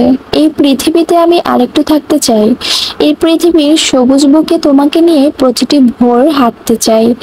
আমাদের ভালোবাসার জ্যোৎস্না রাতগুলো আরেকটু দীর্ঘ হলে কি এমন হতো? আমাদের প্রেমের পরিণতি এত নিষ্ঠুর কেন হলো? তোমার ওই ঘোলা চোখের মায়াজাল ছেড়ে চলে যেতে ভীষণ কষ্ট হচ্ছে, কিন্তু যেতে হবেই। আর থাকা যাবে না। সময় পেরিয়ে যাচ্ছে। তোমার কোনো ক্ষতি হওয়ার আগে আমাকে সব কীটদের নিয়ে এই পৃথিবী ছাড়তে হবে। আমার আধার জীবনের জোনাকি সৃষ্টিকর্তাকে বলো আমাকে যেন আরেকটা সুযোগ দেওয়া হয়। এই পৃথিবীতে আবার যেন পাঠানো হয়। পৃথিবীর বুকে তো জায়গা সম্পদের অভাব নেই। আরেকটা জীবন কি পেতে পারি না? তখন আমি কঠিন পরীক্ষা দেব, তোমাকে পেতে আগুনের উপর দিয়ে হাঁটবো, ভাঙা কাচের ধারে পা ছিন্ন ভিন্ন করে হলেও তোমাকে জিতে নিব। থাকবে না কোনো অন্ধকার জগতের হাতছানি, তৈরি হবে তোমার আমার প্রেমের উপেক্ষান। আমাদের ভালোবাসা দেখে জ্যোৎস্না ও তারাবাজি ঝলমলিয়ে উঠবে। আমাদের আবার দেখা হবে, কোনো না কোনো ভাবে আবার দেখা হবে, দেখা হতেই হবে। নিজের খেয়াল রেখো, ঠিক মতো খাওয়া দাওয়া করো। পূর্ণা মা হেমলতার কাছে নিশ্চয়ই ভালো আছে, চিন্তা করো না। পারলাম না আরো কয়েকটা দিন তোমাকে আগলে রাখতে, ক্ষমা করো আমায়। অতৃপ্ত আমি মৃত্যুকে তৃপ্তি হিসেবে গ্রহণ করেছি। ইতি আমির হাওলাদার। আসসালামু আলাইকুম। শুরু করতে যাচ্ছি আমি পদ্মজ উপন্যাসের 92তম পর্ব। চোখের সামনে ছবির মতো ভেসে ওঠে আমিরের শেষ চাহনি, রক্তবমি করে মাটিতে লুটিয়ে পড়া। ভেসে ওঠে সেই শিশি, যে শিশিরের উপর বড় বড় করে লেখা ছিল 20। পদ্মজা দুটো চিঠি বুকের সাথে জড়িয়ে ধরল, তারপরে শূন্য আকাশে তাকিয়ে দীর্ঘশ্বাস ছাড়ল। এই চিঠি যেদিন প্রথম পড়েছিল সে চিৎকার করে কেঁদেছিল। সে আমিরকে খুন করে অনুতপ্ত নয়, সে কাঁদে ভাগ্যের নির্মম পরিহাসে। দরজা ঠকঠক শব্দ হচ্ছে। পদ্মজা দ্রুত চিঠি দুটো ভাঁজ করে খামের ভেতর রেখে দিল। গলার সুর উঁচু করে বলল, বলো বুবু। দরজার ওপাশ থেকে লতিফার কণ্ঠস্বর ভেসে আসে, মাহবুব মাস্টার আইছে।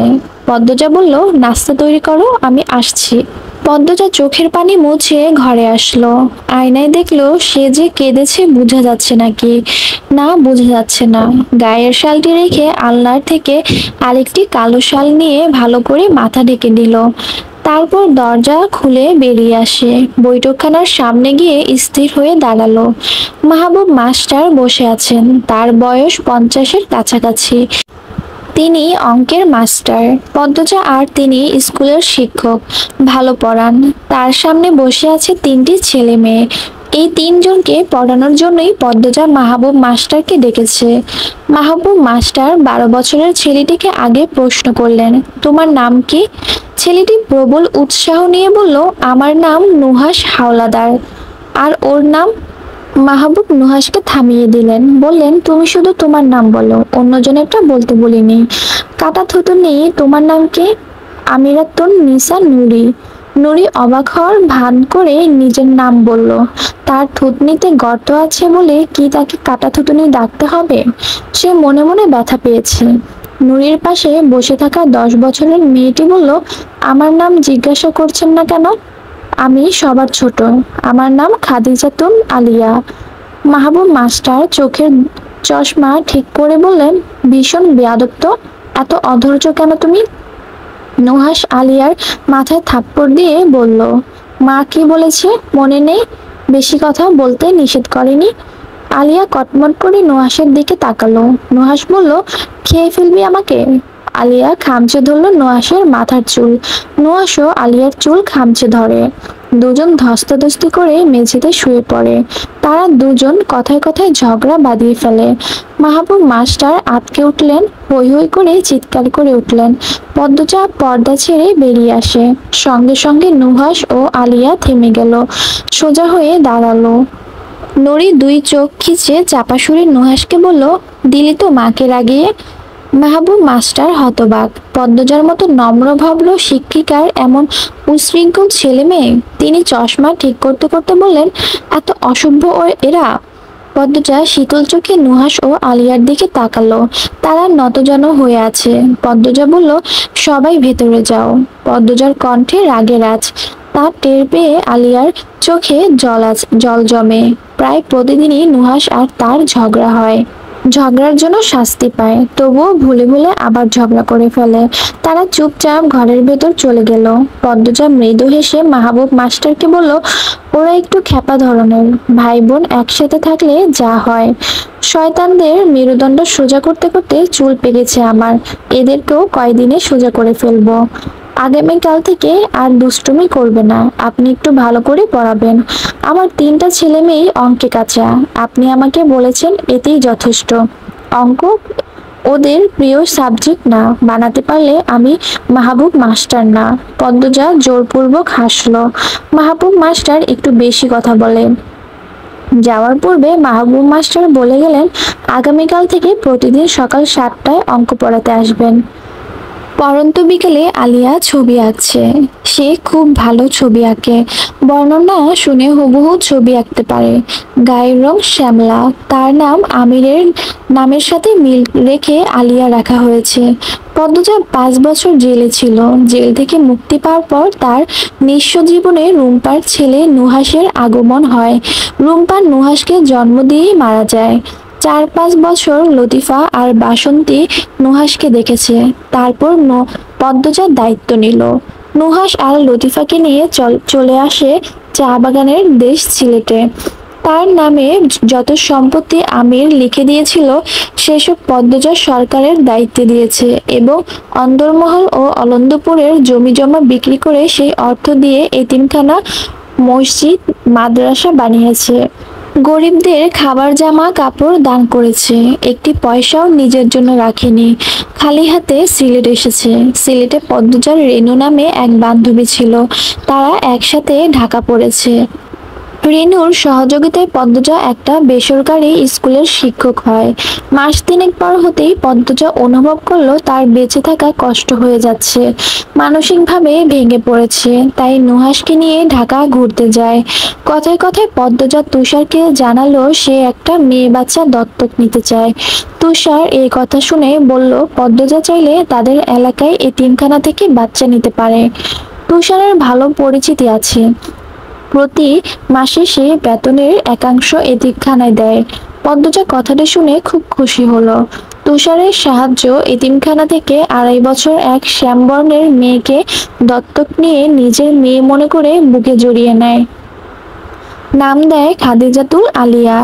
যেদিন আলিয়াকে নিয়ে বাসায় আসে সেদিন রাতে টের পেল আলিয়ার শ্বাসকষ্টের সমস্যা আছে। পদ্মজা এরপর দিন সকালে আবার এতিমখানায় গেল আলিয়ার শ্বাসকষ্ট নিয়ে কথা বলতে। তারা চিকিৎসা করেছে নাকি, ওষুধের নামগুলো কি, সব জেনে যখন সে এতিমখানা থেকে বের হতে উদ্যত হলো তখন তার পিঠের উপর একটা নুড়ি পাথর এসে পড়ে। পদ্মজা পেছনে ফিরে নুহাসের বয়সী একটা মেয়েকে দেখতে পেল। মেয়েটির থুতনিতে গর্তটি তার পায়ের তলার মাটি কাঁপিয়ে তোলে, হুবহু আমিরের কাটা দাগটির মতো। এক মুহূর্তের জন্য মনে হয় তার আর আমিরের সন্তান দাঁড়িয়ে আছে। পদ্মজার বুকের ভেতরটা হাহাকার করে ওঠে। মেয়েটি দৌড়ে পালায়।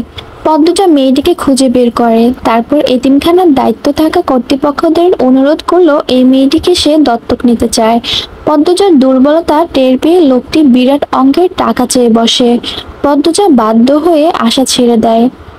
তবে যে কয়েকটা দিন ঢাকা ছিল নিজের অজান্তে বোরখা পরে বারবার এতিমখানার সামনে গিয়ে ঘুরঘুর করেছে। তারপর ফিরে আসে সিলেট। মাস তিনেক অনেক চেষ্টা করেও বাচ্চার মেয়েটির মুখ ভুলতে পারল না। তার বুকের ভেতর ছোট মেয়েটি যেন আলোড়ন সৃষ্টি করে দিয়েছে। পদ্মজা আবার ঢাকা গেল। নিজ থেকে তুষারকে বলল মেয়েটিকে আনার ব্যবস্থা করে দিতে। তুষার ও প্রেমা দুজনই পদ্মজার অস্থিরতা গভীরভাবে টের পেল। তুষার দ্রুত সম্ভব মেয়েটিকে নিয়ে আসে। মেয়েটিকে হাতের কাছে পেয়ে পদ্মজা কেঁদে দেয়। খুশিতে শক্ত করে জড়িয়ে ধরে। নুড়ি পাথরের জন্য মেয়েটিকে পাওয়ার বলে তার নাম দিল আমিরাতুন নিসা নুরি। এই হলো পদ্মজার 3 সন্তানের মা হওয়ার গল্প। সিলেটে তাকে অনেক সমস্যার মুখোমুখি হতে হয়েছে। সব সমস্যা পেরিয়ে আজ সে এক বেসরকারি স্কুলের সহকারী শিক্ষক। বিশাল চা বাগানের মধ্যস্থলে এক কোয়ার্টারে তারা থাকে। তাদের বাড়িটি একতলা। পদ্মজা রাতের রান্না করেছে। আলিয়া ছবি আঁকার ফাঁকে ফাঁকে পদ্মজাকে দেখছে। নুহাস ভয়ে তাকাচ্ছেই না। পদ্মজা যখন রেগে যায় কথা বলা বন্ধ করে দেয়। আর পদ্মজা দূরত্বের রেখা টেনে দিলে তার 3 ছেলে মেয়েদের মুখে হাসি মিলিয়ে যায়। নুরি আর চোখে পদ্মজাকে দেখে আলিয়াকে ফিসফিসিয়ে বলল, মা কষ্ট পেয়েছে। আলিয়ার চোখ থেকে জল বেরিয়ে আসে। সে কাঁদো কাঁদো সুরে বলল, আমি মাকে কষ্ট দিতে চাইনি। নুহাস ব্যথিত সুরে তাল মিলালো, আমিও চাইনি। আলিয়া চিৎকার করে উঠল, তোমার জন্য হয়েছে ভাইয়া, তুমি আমাকে রাগিয়েছ। নুরি ঠোঁটে এক আঙ্গুল রেখে ইশারা করে চুপ হতে আলিয়া দ্রুত এক হাতে নিজের মুখ চেপে ধরে। সে ভুলে ভুলে আবার চিৎকার করে উঠেছে। নুহাস ঠোঁট টিপে হাসলো। আলিয়া ভুল করলে তার ভালো লাগে। নুরি রান্নাঘরে গিয়ে পদ্মজাকে বলল, মা আমি সাহায্য করি। পদ্মজা বলল, না মা, আমি আর তোমার লুতু খালামণি আছি, বই পড়তে বলেছিলাম, পড়া হয়েছে। নুরি জিহ্বা কামড়ে বলল, আল্লাহ ভুলে গেছি মা, কতদিন বলছি ছুটির দিন পাঠ্য বইয়ের বাইরে অন্য বই পড়তে। ভুলে গেলে চলবে, আমাদের ভালো অভ্যাস গড়ে তোলা উচিত। নুরি মিয়ে যাওয়ার গলায় বলল, আর ভুল হবে না। পদ্মজা নুরির দিকে তাকালো। সবেমাত্র বয়ঃসন্ধিকালে পা দিয়েছে মেয়েটা। তার ফর্সা সাধারণ মুখশ্রী থুতনিতে থাকা খাঁজ কাটা দাগটির জন্য অসাধারণ হয়ে উঠেছে। মাথায় চুল কোকড়া, হাত পা চিকন চিকন। নুরি পদ্মজাকে এভাবে তাকাতে দেখে বিব্রত বোধ করলো। পদ্মজা চোখের দৃষ্টি সরিয়ে বলল, বাদর দুটোকে গিয়ে বলো যদি আমার হাতে মার খেতে না চায় অজু করে জায়নামাজে যেন বসে, এক্ষুনি মাগরিবের আজান পড়বে। নুরি মাথা নাড়িয়ে চুপচাপ দাঁড়িয়ে রইল। পদ্মজা চোখ ছোট করে বলল, কি হলো? মা আমি নামাজ আদায় করতে পারবো না। পদ্মজা রেগে কিছু বলতে যাচ্ছিল, তখনই বুঝতে পারলো নুরি কেন নামাজ আদায় করতে পারবে না। সে আমোদে সুরে বলল, ও তাহলে আপনি এই জন্যই আজ এত চুপচাপ? নুরি দাঁত বের করে হাসলো। নুহাস আলিয়ার চেয়েও নুরি বেশি দুষ্টু, রাগ জেদ খুব বেশি। তবে পদ্মজার সামনে ভেজা বিড়াল, সে আর যাই করুক পদ্মজাকে কখনো কষ্ট দিতে চায় না, নিজের অজান্তেও না। রাতের খাবার পরিবেশন করার সময় লতিফা বলল, প্রান্ত কোন দিন আইব কইছে? আগামী মাসে আসবে। ভাবছি এইবার গ্রামে গিয়ে প্রান্তর বিয়ে দেব। জমি জমা নিয়ে সারাক্ষণ পড়ে থাকে, ধরে বেঁধে বিয়ে দিতে হবে।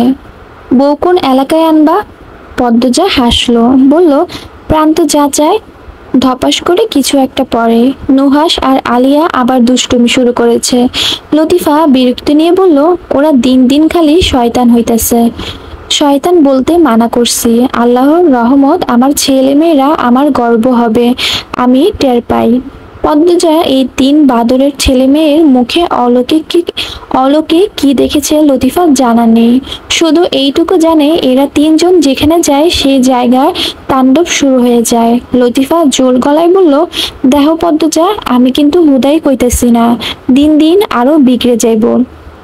পদ্মজা লতিফার কথা পাত্তা দিল না। সে খাবার পরিবেশন শেষে ঘরে চলে যায়। একদিন নুহাস ও আলিয়াকে রাগ দেখিয়ে চলতে হবে। নুহাস খাবার খেতে এসে বলল, লুতু খালামণি মা খাবে না? লতিফা বলল, না খাইব না। তোমরা দুইটাই যেমনে মাস্টারের সামনে পদ্মরে মুখ কালা করছ, পদ্ম খাইব না। হ্যাঁ গুস্সা করছে। আলিয়া পদ্মজার ঘরের দরজার দিকে তাকিয়ে বলল, তাহলে আমরাও খাবো না। নুরি বলল, তাহলে আরো বেশি রাগ করবে, আরো বেশি কষ্ট পাবে। মনে ব্যথা নিয়ে মুখ গোমন করে তারা দুজন খেলো। খাওয়া দাওয়া শেষ করে তিনজন ঘরে গিয়ে শুয়ে পড়ে। পদ্মজা প্রতিদিন ঘুমাবার পূর্বে তাদের গল্প বলে। গত 1 মাস ধরে পদ্মজা একটা গল্প বলছে। গল্পটা এক দুষ্ট রাজা ও এক মিষ্টি রানীর। ভালোবাসা সত্ত্বেও রানী রাজাকে খুন করে। তারপর রানীর কারাদণ্ড হয়। কারাদণ্ড হওয়ার পর কখন মুক্তি পেল, পরের জীবনটা কিভাবে কাটালো বলল না পদ্মজা। সেটা জানার জন্য 3টে ছেলে মেয়ের উদ্গ্রীব হয়ে আছে। পদ্মজা বলেছিল আজ বলবে, কিন্তু বলার সুযোগই পেল না। নুহাস ও আলিয়া রাগিয়ে দিল। নুরি দরজা লাগিয়ে নুহাস ও আলিয়াকে ডাকলো। একত্রে বসার পর নুরি বলল, আজ বাবার মৃত্যুবার্ষিকী, তাই কিছু বলার দরকার নেই। কাল সকালে তোরা দুজন মার পায়ে ধরে ফেলবি। নুরি কথা শেষ করে হাততালি দিল, যেন সব সমস্যা শেষ। নুহাস ভ্রু কুঁচকে বলল, মা পা ধরে ক্ষমা চাওয়া পছন্দ করে না। নুরির হাসি মিলিয়ে গেল। আলিয়া বলল, পেয়েছি, আমরা সব বই পড়ে শেষ করে ফেলবো, মা খুশি হবে। বছর পার হয়ে যাবে, মা 1 বছর রেগে থাকবে, বলল নুরি। তারা ঘন্টাখানেক আলোচনা করলো। কোনো পরিকল্পনাই চূড়ান্ত হলো না। একজনের পছন্দ হয় তো অন্যজনকে হয় না। হুট করে তারা পদ্মজার গলার সুর শুনতে পেল। পদ্মজা লতিফাকে বলছে, লুতুবুবু, বাড়ির বড় বিড়ালদের বলে দাও, তাদের ফিসফিসানি শোনা যাচ্ছে। নুহাস, নুরি ও আলিয়া দ্রুত ল্যাপমুড়ি দিয়ে শুয়ে পড়ে। পদ্মজা মাঝরাতে নিজ ঘর থেকে বের হয়। লতিফা জেগেছিল, তাহাজ্জুদ নামাজ আদায় করছে। পদ্মজা সংস্পর্শে এসে তার মুখের আঞ্চলিক ভাষা ছাড়া সব পাল্টে গেছে। রিনুকে বিয়ে দিয়ে সে পদ্মজার সঙ্গী হয়েছে। লতিফা জায়নামাজে ছেড়ে উঠতেই পদ্মজা বলল, আমি বের হচ্ছি। আমাকে না পেয়ে ওরা যেন বের না হয়। আশেপাশের অবস্থা ভালো না। পাশের এলাকায় পরপর দুটো লাশ পাওয়া গেছে। এখানে আবার কোন চক্রান্ত চলছে কে জানে। দরজা বন্ধ করে রেখো। তুমিও যাইও না পদ্ম। পদ্মজা শুনল না। প্রথমে ছেলে মেয়েদের ঘরে গেল। নুরি ও আলিয়া এক বিছানায় ঘুমাচ্ছে আর নুহাস পাশের বিছানায়। পদ্মজা ঘুমন্ত তিন ছেলে মেয়ের কপালে চুমু দিয়ে আলতো করে মুখ ছুঁয়ে দিল। এই তিনটে ফুটফুটে ছেলে মেয়েকে সে ভীষণ ভালোবাসে।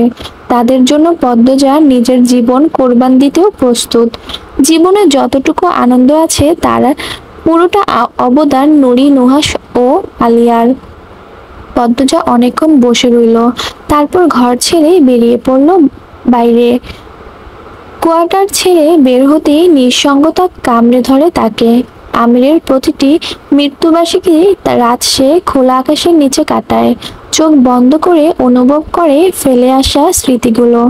এই সময়টুকু একান্ত তার আর আমিরের। ঘণ্টাখানেক হেঁটে এসে এক পাহাড়ের চূড়ায় দাঁড়ালো পদ্মজা। এই পাহাড়টি এখানকার সবচেয়ে উঁচু পাহাড়। একটা মই হলেই যেন আকাশের ছোঁয়া যাবে। আকাশের গায়ে লক্ষ লক্ষ তারা জ্বলজ্বল করছে। এর মাঝে কোন তারাগুলো পদ্মজার প্রিয়জন? পদ্মজা এক হাত আকাশের দিকে বাড়িয়ে ভেজা কণ্ঠে উচ্চারণ করল, আমার প্রিয়জনেরা। তারই দুটি শব্দে প্রকাশ পায় ভেতরের সব দুঃখ, যন্ত্রণা, অভাববোধ। মা, বোন, বাবা, স্বামী, শাশুড়ি সবাই আকাশটাতে থাকে, শুধু সে জমিনে রয়ে গেছে। পদ্মজা চোখ বুজল। সাই সাই করে বাতাস বইছে, বাতাসের শব্দ শোনা যাচ্ছে। ঠান্ডায় শরীর কাটা দিচ্ছে। চোখের পাতায় দৃশ্যমান হয় হেমলতার তীক্ষ্ণ দৃষ্টি, রুক্ষমূর্তি পূর্ণার আহ্লাদ হাসি, আমিরের ছোঁয়ার বাহানা, বুকে নিয়ে কান্না থামানো। কত সুন্দর অতীত, কতটা সুন্দর। পদ্মজা চোখ খুলল। তার ঘোলা দুটি চোখ জলে ভরে উঠেছে। সে শিশির ভেজা ঘাসের উপর বসলো। দিনটা কেটে যায়, রাতটা তার কাটে না। আমির শয়নের স্বপনে রাজত্ব করে। পদ্মজা অসহায় চোখ দুটি মেলে আকাশের দিকে তাকিয়ে আছে। হঠাৎ করে যদি তার স্বামী মুখটা ভেসে উঠত, কেমন আছে সে? পদ্মজার দুই চোখ বেয়ে জলের ধারা নামে। নীরবে কাঁদতে থাকে। কি ভীষণ অসহায় দেখাচ্ছে তাকে। দিনের আলোয় দেখা কঠিন, ব্যক্তি সম্পূর্ণ রাগী পদ্মজার রাতের বেলায় এমন অসহায় হয়ে কাঁদে কেউ বিশ্বাস করবে? করবে না। পদ্মজা হাঁটুতে মুখ গুজে স্মৃতি হাতড়ে বেড়াচ্ছে। হঠাৎ সে কারো উপস্থিতি টের পেল। তার দিকে কেউ হেঁটে আসছে। গত 2 সপ্তাহ দুটো খুন হয়েছে। ঘটনাটি ঘটেছে পাশের এলাকায়। এলাকাটি খুব কাছে। লাশের ছবি দেখে বোঝা গেছে কেউ বা কারা দেশে আতঙ্ক ছড়ানোর চেষ্টা করছে। সেই সাথে লাশের শরীরের ক্ষতস্থান দেখে মনে হয়েছে হত্যাকারী বা হত্যাকারীরা শয়তানের উপাসনা করে। পদ্মজার মস্তিষ্ক সক্রিয় হয়। সে তার কোমরের খাঁজে থাকা খাপ থেকে ছুরি বের করলো। তারপর দ্রুত ঘুরে দাঁড়ালো। দেখলো নুরি দাঁড়িয়ে আছে। তার পরনে কালো বোরখা। নুরিকে দেখে পদ্মজা অবাক হয়। সেকেন্ড দুয়েকের মধ্যে অবাকের ছাপটা মুখ থেকে সরেও গেল। নুরি প্রায় সময় তাকে অনুসরণ করে। সে পদ্মজাকে একা ছাড়তে নারাজ। পদ্মজা ঘাসের উপর বসতে বসতে বলল, পিছু নিতে না করেছিলাম। নুরি কিছু বলল না। পদ্মজাও চুপ রইল। নুরি ঘাড় ঘুরিয়ে পিছনে তাকালো। নুহাস ও আলিয়া দূরে দাঁড়িয়ে আছে। তাদের চেয়েও দূরে দাঁড়িয়ে আছে লতিফা। লতিফা নুরিদের আটকানোর চেষ্টা করেছে, কিন্তু বাদরদের সে আটকাতে রাখতে পারল না। পারে তো তারা লতিফার হাত পা বেঁধে ফেলে। নুরি সাবধানে ডাকলো, মা। পদ্মজা দূরে চোখে রেখে নির্বিকার কণ্ঠে বলল, বলো, বাবার জন্য কাঁদছিলে? পদ্মজা নিরুত্তর। নুরির সময় নিয়ে দ্বিধাভরে জিজ্ঞাসা করলো, দুষ্ট রাজাটা বাবা আর মিষ্টি রানীটা তুমি, তাই না আম্মা? পদ্মজা চমকে তাকালো। অপলকভাবে তাকিয়ে রইল। নুরি কি করে জানলো তাদের তাদেরকে বলা গল্পটি তাদেরই মায়ের গল্প। নুরিকে দেখলে মনে হয় না সে যে পদ্মজা ও আমির হাওলাদারের নিজের মেয়ে নয়। নুরির চোখের দৃষ্টি ঈগলের মতো, যেমন চঞ্চল তেমন সাহস। সে ক্ষোভ নিয়ন্ত্রণ করতে পারে না। আশেপাশে যা কিছুই ঘটুক সর্বপ্রথম তার চোখে ধরা পড়ে। পদ্মজা নুরির প্রশ্ন এড়িয়ে চুপচাপ বসে রইল। নুরি সংকোচ নিয়ে বলল, মা তুমি সোয়েটার পরনি, ঠান্ডা লাগবে। পদ্মজা খাপে ছুরি রেখে বলল, নুহাস আর আলিয়াও এসেছে। নুরি মাথা ঝাঁকালো।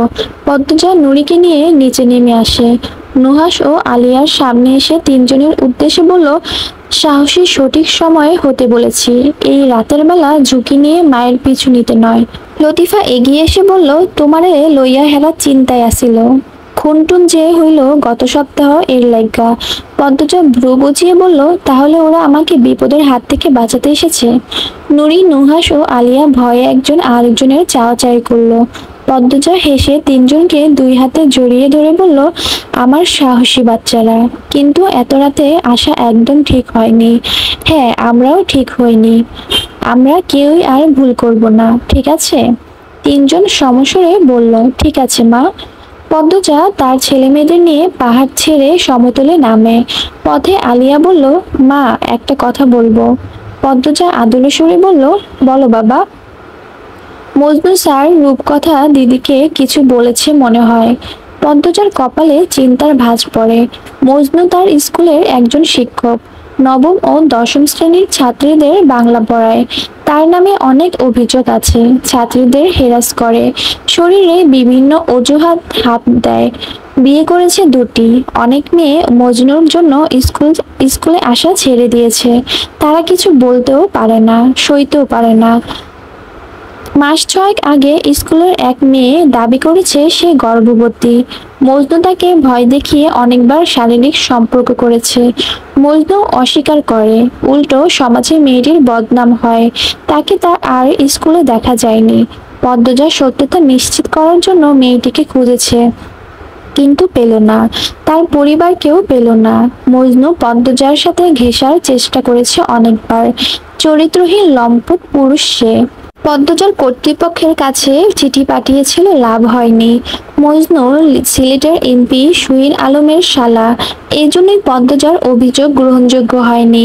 এমনকি সেই মেয়েটির পরিবার নাকি মামলা করেছিল, সেই মামলাও ধামাচাপা পড়ে যায় সুইন আলমের ক্ষমতার কাছে। তাই মজনু নাম উঠতেই পদ্মজা বিচলিত হয়ে ওঠে। বলল, কেন এমন মনে হলো? নুরি মাথা নিচু করে বলল, রূপকথা দিদিকে ডেকেছিলাম মনে হয়। অনেকক্ষণ পর দিদি দ্বিতীয় ভবন থেকে বের হয়। তখন দিদি কাঁদছিল। দিদির চুল ঢোকার সময় খোপা ছিল, বের হওয়ার সময় এলোমেলো ছিল। আলিয়া বলল, আমি আর নুরি আপা রূপকথা দিদিকে টিফিন টাইমে জাম গাছের পিছনে দাঁড়িয়ে কাঁদতে দেখেছি মা। পদ্মজা তাদের মেয়েদের আশ্বস্ত করলো, বলল সব ঠিক হয়ে যাবে। সারা রাত পদ্মজা এ নিয়ে ভেবেছে। মজনুকে আর সহ্য করা যায় না। মেয়েগুলোর জীবনে সুন্দর মুহূর্তগুলো দূষিত করে ফেলছে। আবর্জনা বেশি দিন রাখা ঠিক হচ্ছে না। চারপাশে দুর্গন্ধ ছড়িয়ে পড়েছে। পরদিনই স্কুলে গিয়ে পদ্মজা রূপকথাকে ডেকে পাঠালো। রূপকথা হিন্দু ধর্মাবলম্বী, খুব সুন্দর মেয়ে। রূপকথার ধর্মের ভাষায় বলা যায় সে দেবীর মতো সুন্দর। নবম শ্রেণীতে পড়ে।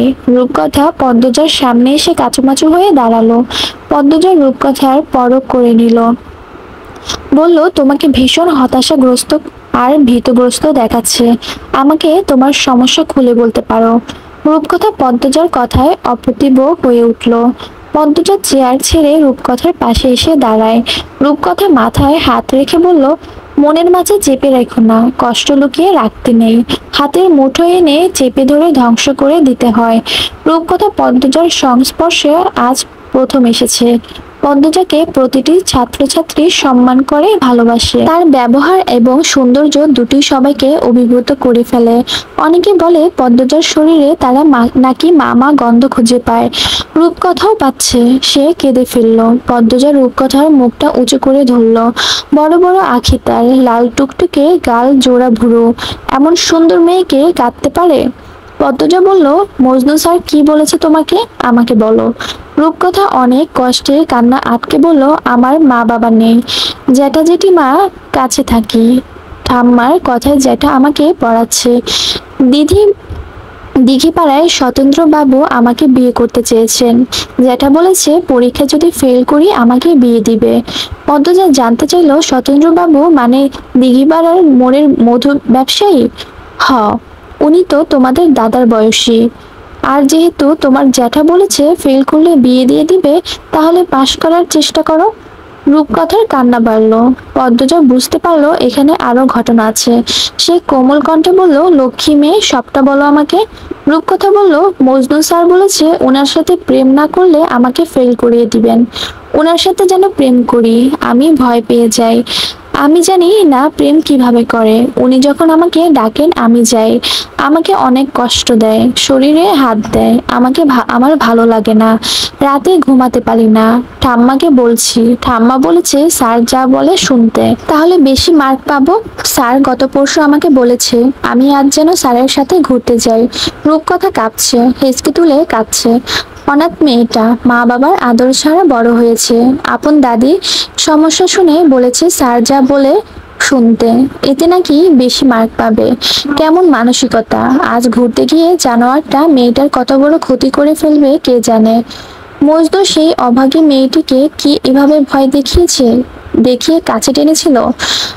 পদ্মজা রূপকথাকে বুকের সাথে চেপে ধরে। পদ্মজার গায়ের মিষ্টি ঘ্রাণ রূপকথার ডুবে যায়। মনে হচ্ছে সে তার মাকে জড়িয়ে ধরেছে।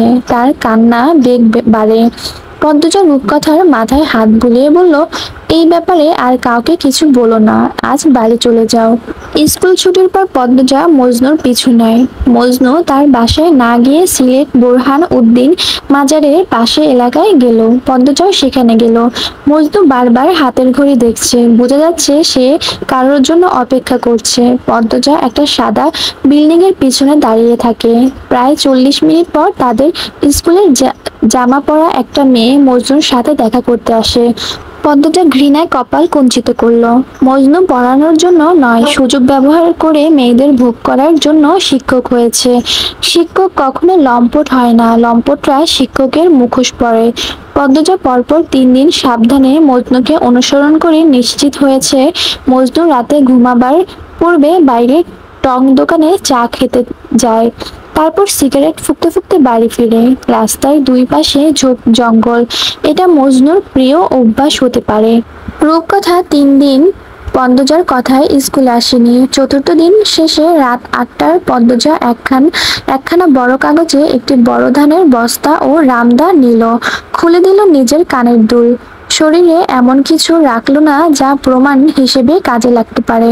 কাঁধের ব্যাগে নিল বোরখা ও রুমাল, তারপর নতুন শাল নিয়ে মাথা ঢেকে বেরিয়ে পড়ল। রাত ঠিক 10টা বাজে। তখন চারিদিকে শুনশান নীরবতা, ঠান্ডা বাতাস বইছে, মাঝে মধ্যে শেয়ালের ডাকও শোনা যাচ্ছে। মজনু সিগারেট ফুঁকতে ফুঁকতে গুনগুন করে গান গেয়ে বাড়ির দিকে যাচ্ছে, হাঁটছে হেলে দুলে। আশেপাশে গাছপালা বেশি, রাস্তার দুই ধারে ঝোপ জঙ্গল গাঢ় অন্ধকারে ঢাকা। দূরে ল্যাম্পপোস্টের আলো নিভু নিভু করে জ্বলছে। এদিকটায় মানুষের তেমন আসে না। পদ্মজা রামদা নিয়ে একটা বড় গাছের আড়ালে দাঁড়িয়ে আছে। তার লাগেজ ও কাঁধ ব্যাগটি কিছুটা দূরে রাখা। সে তীক্ষ্ণ চোখ দুটি মেলে অপেক্ষা করছে মজনুর জন্য। চোখ দুটি যেন জল করছে, তার নিঃশ্বাসও যেন ছন্দ রয়েছে, শরীর ঠান্ডা করা ছন্দ। আর সেই ছন্দে আছে প্রলঙ্কিত ঝড়ের পূর্বাভাস। মজনু দেখা মিলতেই পদ্মজা চাপা সরে বলল, স্যার স্যার, যেন অশরীরই ডাকছে।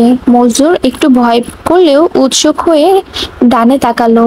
জঙ্গল থেকে কে ডাকছে? মজনু উঁচু সুরে প্রশ্ন করলো, কে? আমি স্যার।